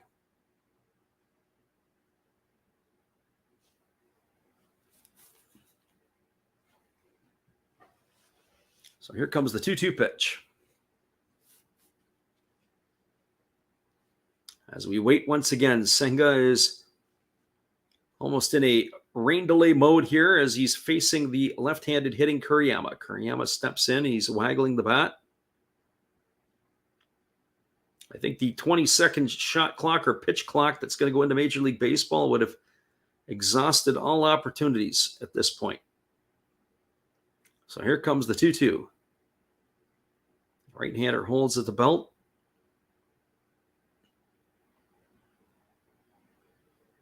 And now he kicks and delivers. It's a split-finger pitch. Swung on and missed. Blocked by Kai. He tags Kuriyama, and that is going to do it. As he is erased for out number 3. That was quite the at-bat. No runs in the inning. There was a hit, no errors, and 2 runners were left aboard. We are now moving to the bottom of the 8th inning. It is a 5-3 lead for the Fukuoka SoftBank Hawks. And one would have to think that Kodai Senga's day is done as they move to the bottom of the 8th inning. A fine performance from the Fukuoka right-hander. Hang tight, everybody. We'll be back in just a couple moments after this.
Welcome back, everybody. We are moving now to the bottom half of the eighth inning. It's going to be the heart of the order coming up for the Hawks.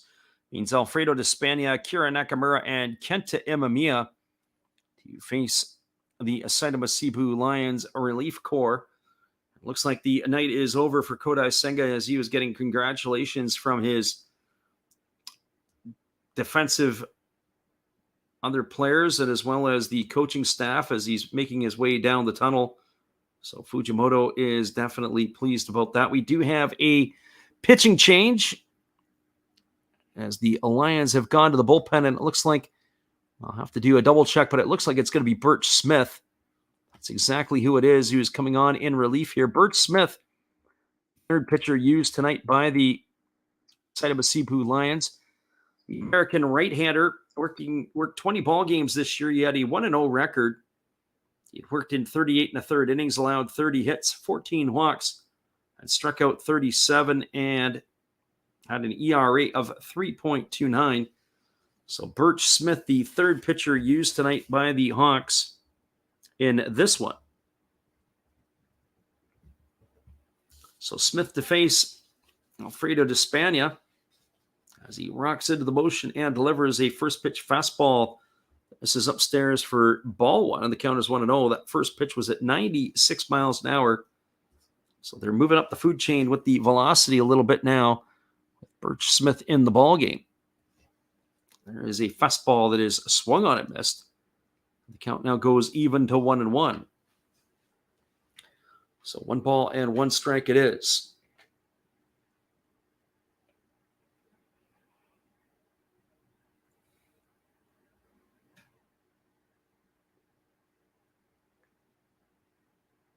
Fukuoka batting here in the bottom half of the eighth inning as Despania takes a breaking ball over for a called strike, and the count is 1-2.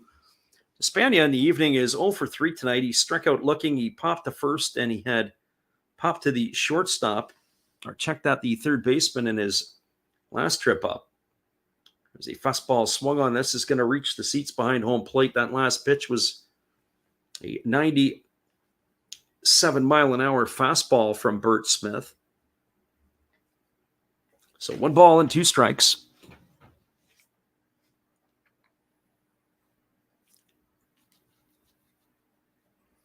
Friday night baseball, North American style, or Saturday in Japan. And there's a fastball swung on. It is lifted into left center field. Moving over underneath it is Kaneko, and he's going to make the catch. Despania is going to be retired for the first out of the inning. So 1 up and 1 away.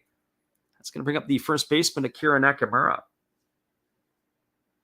Well, one would have to think that it's getting into crunch time, as we know here, and I would have to say that you're probably going to see Levon Mainello, I would think, to pitch the 9th inning for the Hawks.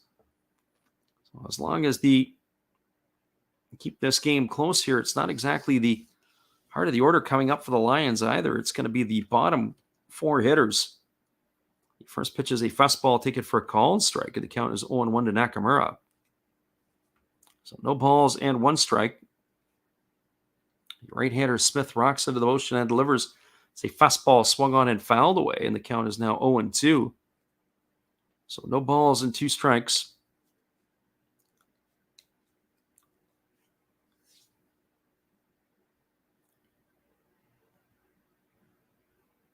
So the right-hander Smith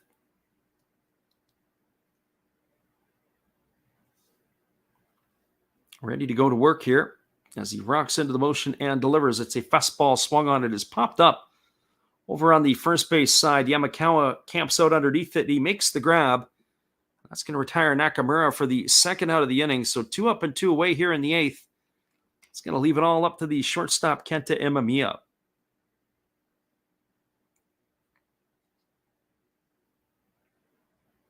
Well, for Imamiya, he is 1 for 3 tonight. He singled his last time up. He's also popped to short and popped to third. The shortstop for the Hawks really had himself a fine season at the plate. He hit just shy of 300. 7 homers and 47 RBIs to go with it. The first pitch delivered from Smith is a fastball that catches the inside corner for a called strike, and the count is 0-1.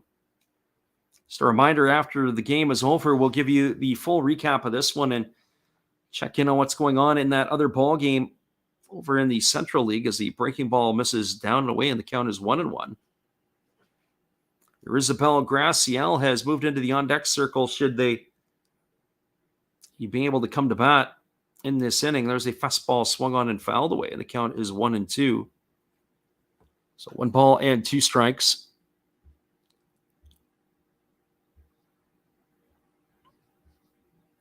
So Graciel possibly getting into the ball game. I can't see him being there defensively in left field. There's a fastball swung on and fouled away, and the count remains at 1-2 to Imamiya. When they took out the left fielder, they brought in Naoki Sato, the replacement for Yannick Amachi. And there's a fastball swung on it. It's grounded over to short, and it's booted by Genda. That's definitely going to be an error. It's going to go down as an E6. I don't care what the scorer says on that one. Finally, something we can agree on. They do call that an error on the shortstop. And that's going to allow Kenta Imamiya to reach first base successfully. And now we're going to have a pinch hitter for Naoki Sato. It is going to be Eurizabel Graciel as he is coming on to pinch hit here with 2 out and a runner on first in the bottom of the 8th inning. I wouldn't think that Fujimoto is going to have Graciel be there for defensive purposes, so I'll be curious to see who they run out there in the next half inning. And if it's in my books, I would think that Yukio Shudo could be out there, and they maybe bring in the veteran Nobuhiro Masuda to play third base. There's a first pitch fastball that swung on and fouled away, and the count is 0-1 to Graciel.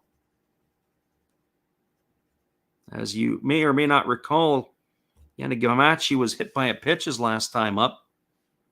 I wonder if that has anything to do with him being out of the ball game. So no balls and 1 strike to Graciel. The runner at first is Imamiya. There is 2 gone here in the 8th inning. And here's the pitch from Smith. It's a fastball swung on. It is popped up down the right field line, racing over by the seats, and it's going to drift into the seats, into the second row of the temporary seating. That's going to be strike 2 to Graciel. The second baseman, Shuda Tonosaki, had to come a long way, but he ran out of real estate down the right field line there, and that's going to run the count now to 0-2 on Graciel.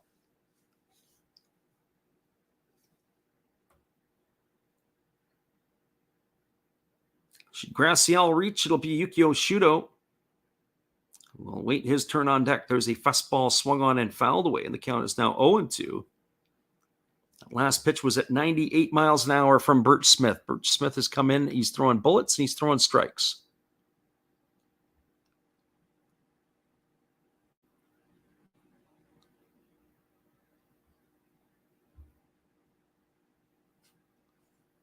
So here comes the 0-2, but instead Smith throws over to first base, and it gets away from Yamakawa. And down to second goes Imamiya. That is going to be an error on the pitcher. So a couple errors here in this inning. I've got now Kenta Imamiya in scoring position. No balls and 2 strikes on Eurizabel Graciel. So some shoddy defense here.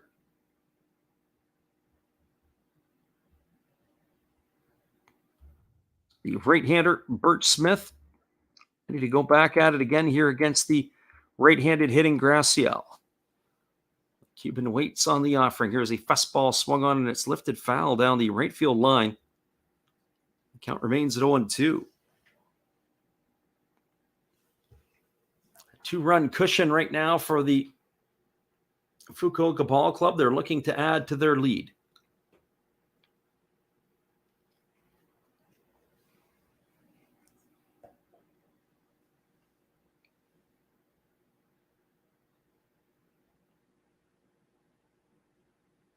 And the right-hander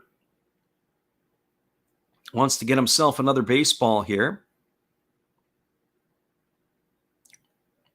So no balls and 2 strikes to Graciel. As we said, it is in the last half of the 8th inning. There's 2 gone. The runner at second is Imamiya. No balls and 2 strikes to Gracial. The Hawks are looking to add to their 2-run lead. Here comes the pitch from Birch. Smith, he kicks and he fires. It's a breaking ball that misses down and in, and the count is now 1-2. So 1 ball and 2 strikes. Smith is definitely has some strength. One thing I was curious about, and this is something that I don't really know about on some of the import players, I haven't really paid close enough attention. There's a fastball swung on, and I'll mention it in the next half inning. It's a ground ball to Tanasaki at second. He fields it. He throws to first. That is going to retire Gracial on a ground out 4-3 for the 3rd out of the inning. Well, there was no runs in the inning. There were no hits. There were 2 errors, and there was 1 runner left aboard. We are now through 8 complete. It is the Hawks 5 and the Alliance 3. There will be a pitching change. We'll get that for you when we come back in just a few. Top of the 9th inning is on the way. Glad you guys could be here with us tonight. Would you like to support Last Raps Baseball? We would appreciate it if you did. Be sure to check out our eBay page where we have baseball merchandise. We also have stuff from the Japanese League for those who listen from Japan. But we also do other sports like football and basketball as well. Don't forget, visit Last Raps Baseball's eBay store to help support the channel. We'll be glad you did.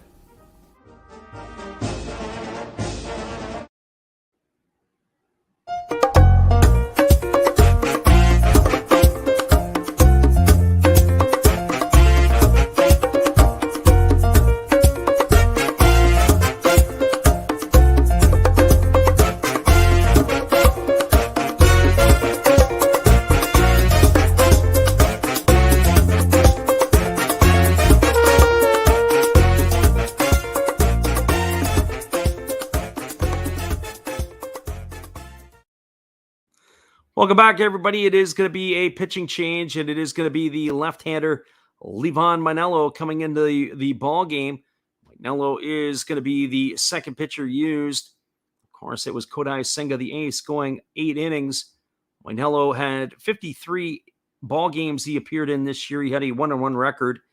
He had worked 52 2/3 innings. He allowed 22 hits. He walked 20 and struck out 87 batters.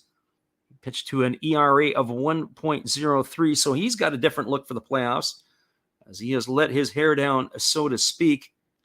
That is where they have it there. It is going to be Nomura coming in at third base, and as I sort of anticipated, looks like it's going to be Yukio Shuda moving into left field, and it'll be the lefty Moinello on the hill to take over. He's going to be slated to face Tanasaki, Ninting Wu, and Ito. Think that Wu might be pinched hit for here at some point. We'll see how this is about to play out. So Livan Moinello in to try to close this one out. While for Tanasaki tonight, he is 1 for 3. He singled and scored a run in this one. He's also struck out and grounded to second. And the first pitch is a 96-mile-an-hour fastball that misses down and in. The count is 1-0. Manello, as we said, sporting a different hairstyle for the playoffs as he's got his hair braided. He's got some different shading going on. There's a fastball taken for a called strike. The count is now 1-1. The Cuban left-hander has been absolutely sensational this year. 24 saves out of the Fukuoka bullpen. So 1 ball and 1 strike. As the lefty picks up his sign from his catcher, Takuya Kai. As he works set and he delivers, it's a fastball swung on and fouled away. 96-mile-an-hour heater. So 1 ball and 2 strikes to Tanasaki. I'll tell you, Tanasaki could run into a pitch here and cut the lead to 1 run. He has that type of ability. This isn't any type of pitcher you're facing. Moinello is one of the best in the biz in the Japanese league. That is for sure. Here's the 1-2. There's a breaking ball that just misses outside. And the count now goes to 2-2.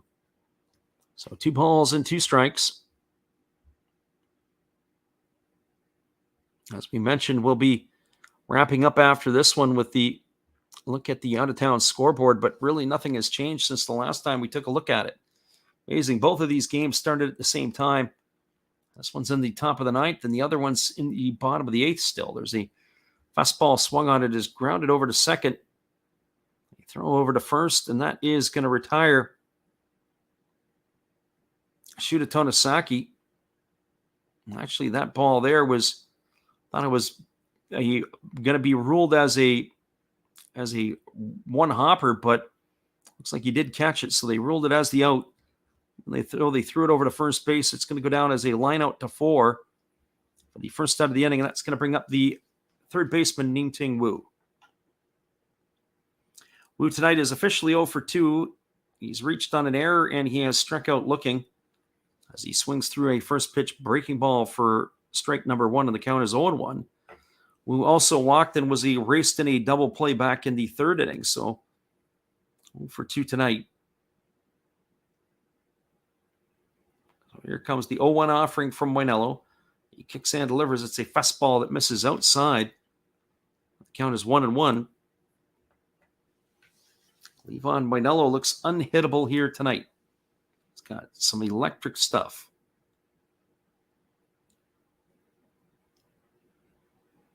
So Fukuoka looking to go into the win column for game number 1 here. Here comes the 1-1 pitch. The lefty kicks and he fires. It is a fastball swung on and foul away. It's going to just be behind home plate and on the third base side. So just a little bit late on his timing. So 1 ball and 2 strikes. Moinello takes a deep breath and he gets himself ready to deliver again.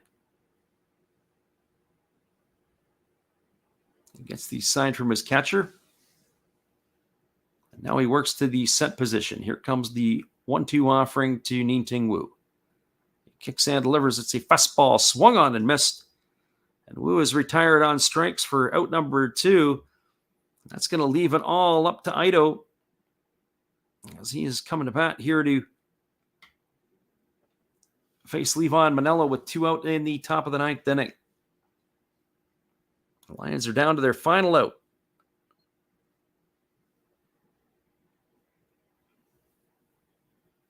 Our friend Alexander is having some fun at the expense of Ning-Ting Wu. Who are you? There's the first pitch fastball swung on and missed. The count is quickly 0-1 to Ito. Ito today is officially 0 for 1. He struck out in the third inning. He had a sacrifice fly and knocked in a run in the 5th. And then he walked and was erased on a fielder's choice in the 7th inning. So no balls and 1 strike to Ito. And here's the pitch from Moinello. It's a breaking ball swung on. It's lifted into right center field. It's going to get down, and it gets away from the right fielder. And holding at first base is Ito. That's going to be a base hit, single. And it looked like that the right fielder, Yanagita, was going to play a little soccer with it.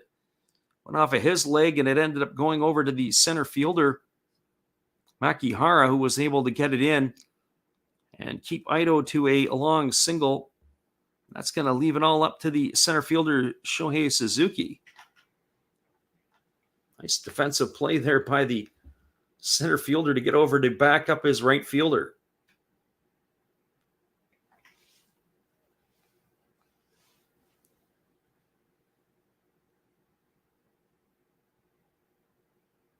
Our friend Mick says, yeah, I sound tired. Yeah, we're getting to that point here. We're just a little bit behind. This game here is starting to wear me a little bit. The pace of the game was coming along pretty good. I didn't make any coffee or tea tonight because I figured by the time I had it, I would be shutting her down. That's the way it goes sometimes. We're going to try to drag this one out. So we do have a pinch hitter coming to bat, as the Seibu Lions have gone to their bench. They're bringing in the big fella. It's going to be Nakamura coming up to bat. So Takia Nakamura steps up. He is, of course, a power hitter. He's got 12 homers and 31 RBIs. It's a far cry from the 40-plus homers he hit in the early part of his career. But the veteran is coming in to hit for Shohei Suzuki. So Nakamura here waiting on the first offering from Mainello. It's a fastball that misses down and away, and the count is 1-0. So a little bit of excitement still left as I guess you would put it that Nakamura is in the Albert Pujols category of his career. That's the stage where he is in the NPB. Veteran right-handed stick ready to face the young buck, Levon Manello. And here comes the pitch. It is a fastball swung on and grounded foul on the third baseline, and the count is 1-1. Nakamura is 39 years old. He'll be 40 years old next August. Longtime veteran of the NPB, began his career back in the 2003 season. And yet another pinch hitter on deck. And Brian O'Grady won't get any easier for the Fukuoka left-hander. Here comes the 1-1 pitch. As Mainello holds set, now he kicks and delivers. It's a breaking ball swung on. It is popped up, and it's over the head of the first baseman. It's in fair territory. The ball boy almost collides with the fielders as they have to go and get the ball. He's trying to get away from having to take the chair and have to move out of the way. That ball bleeds in over the head of the first baseman, Nakamura. Unbelievable. That ball literally just sawed off the bat of the batter, Nakamura. Goes over the head of the first baseman, Nakamura. It ends up getting down. So much English on it. The young fella who is the ball boy has to scurry out of the way. But he almost got caught up in the play, and that's going to be a base hit. Not the single that we would have thought from Nakamura, but that's going to put runners at first and second. And now we're going to see the American Brian O'Grady come to bat in the place of Yuji Kaneko. So this game is not dead yet. So runners at first and second, and we are going to get a runner for Nakamura. So the runner at first base that has come in is Hasegawa. So O'Grady here waiting on the first offering from Mainello. It's a breaking ball that just misses inside. The count is 1-0. So Mainello, we saw him have an implosion earlier this year, but he's generally pretty steady. There's been some weird things happening defensively here. He did get the first two outs, then back-to-back singles by Ito and Takeya Nakamura. The Lions still thinking they've got a chance. And they sure do here. 1 ball and no strikes to O'Grady. Can you imagine if the Lions put one in the seats here and then close that one out in the bottom of the ninth inning? It would be absolutely a crazy finish. So here comes the 1-0 pitch as the lefty Mainello holds set. He checks the runners, and now he kicks and fires. It's a fastball that misses up and in, and the count is now 2-0. So 2 balls and no strikes to O'Grady.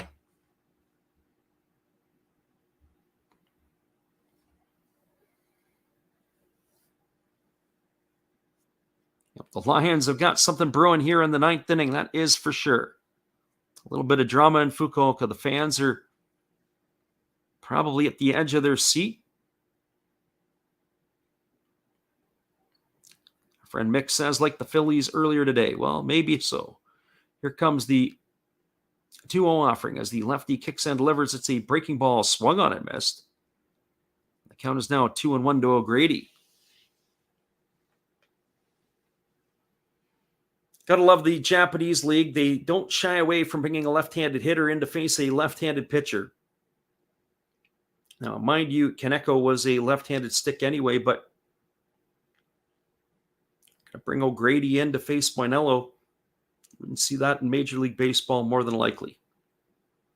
So here comes the 2-1. As he kicks and delivers, it's a breaking ball that drops in for a called strike. And the count is now 2-2. So 2 balls and 2 strikes to O'Grady.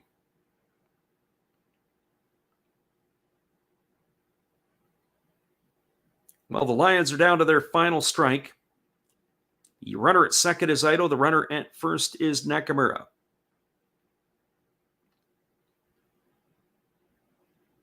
The lefty Moinello checks the runner over at second base as he works to the set position. Here comes the 2-2. It's a fastball swung on and missed. And O'Grady is down on strikes, and that is going to do it here for the ball game, as the Fukuoka SoftBank Hawks are going to close this one out with a 5-3 victory over the Seibu Seibu Lions. Well, there was no runs in the inning. There were 2 hits. There were no errors, and 2 runners left aboard. Your final score is the Fukuoka SoftBank Hawks 5 and the Seibu Seibu Lions 3. Stick around, everybody. We'll be back in just a couple moments to wrap this one up. We appreciate you guys for being here with us. Hang tight. We'll be right back after this.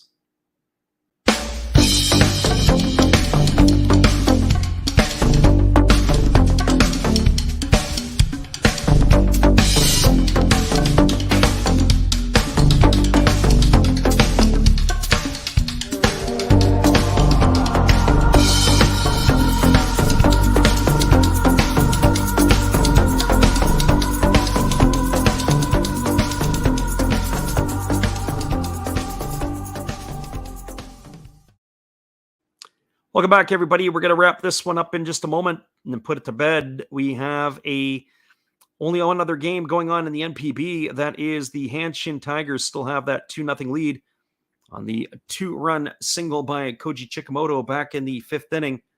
The Hanshin Tigers are beating the Yokohama Dana Bay Stars 2-0 in the bottom of the 8th. 2-8-1 for the Tigers, 0-5-0 for the Bay Stars.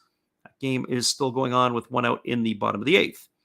Our game here, the Fukuoka SoftBank Hawks jumped out to a 4-0 lead in the 3rd inning. It was a leadoff double by Yukio Shudo. Takuya Kai singled. And then it was a Masaki Momori RBI double that opened up the scoring. And then that was a Yuki Yanagita 3-run homer that made the score 4-0 through 3. The Lions rebounded in the 5th inning. With 1 out, it was a double by Takumi Kuriyama. And then Shuda Tonosaki singled. And then an error by the first baseman allowed Ninting Wu to reach first. And Kuriyama came all the way around to score the first run of the ball game. And that put runners on the corners. Then Ito stepped up to the plate and hit a sac fly to center field. And that cut the lead to 4-2. Well, in the 6th inning, the Lions again scored again with 2 out. It was a Tomoya Mori home run that cut the lead to 4-3. But in the top of the 6th inning, Yuki Yanagita led off with a walk. And after a couple outs, it was Kenta Imamiya singled. And then Tatsuro Yanagamachi was hit by a pitch to load the bases. And Yukio Shudo singled, driving home Yanagita. But a beautiful play by the right fielder Ito hosed Kenta Imamiya at the plate for the 3rd out of the inning. And the Hawks were unable to add to that lead any further. And there was your final 5-3. The win goes to Kodai Senga. It's his first of the playoffs. Levon Manello picks up the save. Of course, that's his first as well. And it was Kona Takahashi who takes the loss for the Lions. Once again, everybody, will be back on the airwaves again tomorrow night. Same 2 teams, same place. Hopefully you guys can be here with us. And we appreciate you guys for making it in. All right, everybody, it's been another Last Drops Baseball video production. We hope you all have a great night. Come on back and see us again tomorrow. Same time, same place, same channel, same teams. Game 2 of the playoffs. We'll hope you're there with us.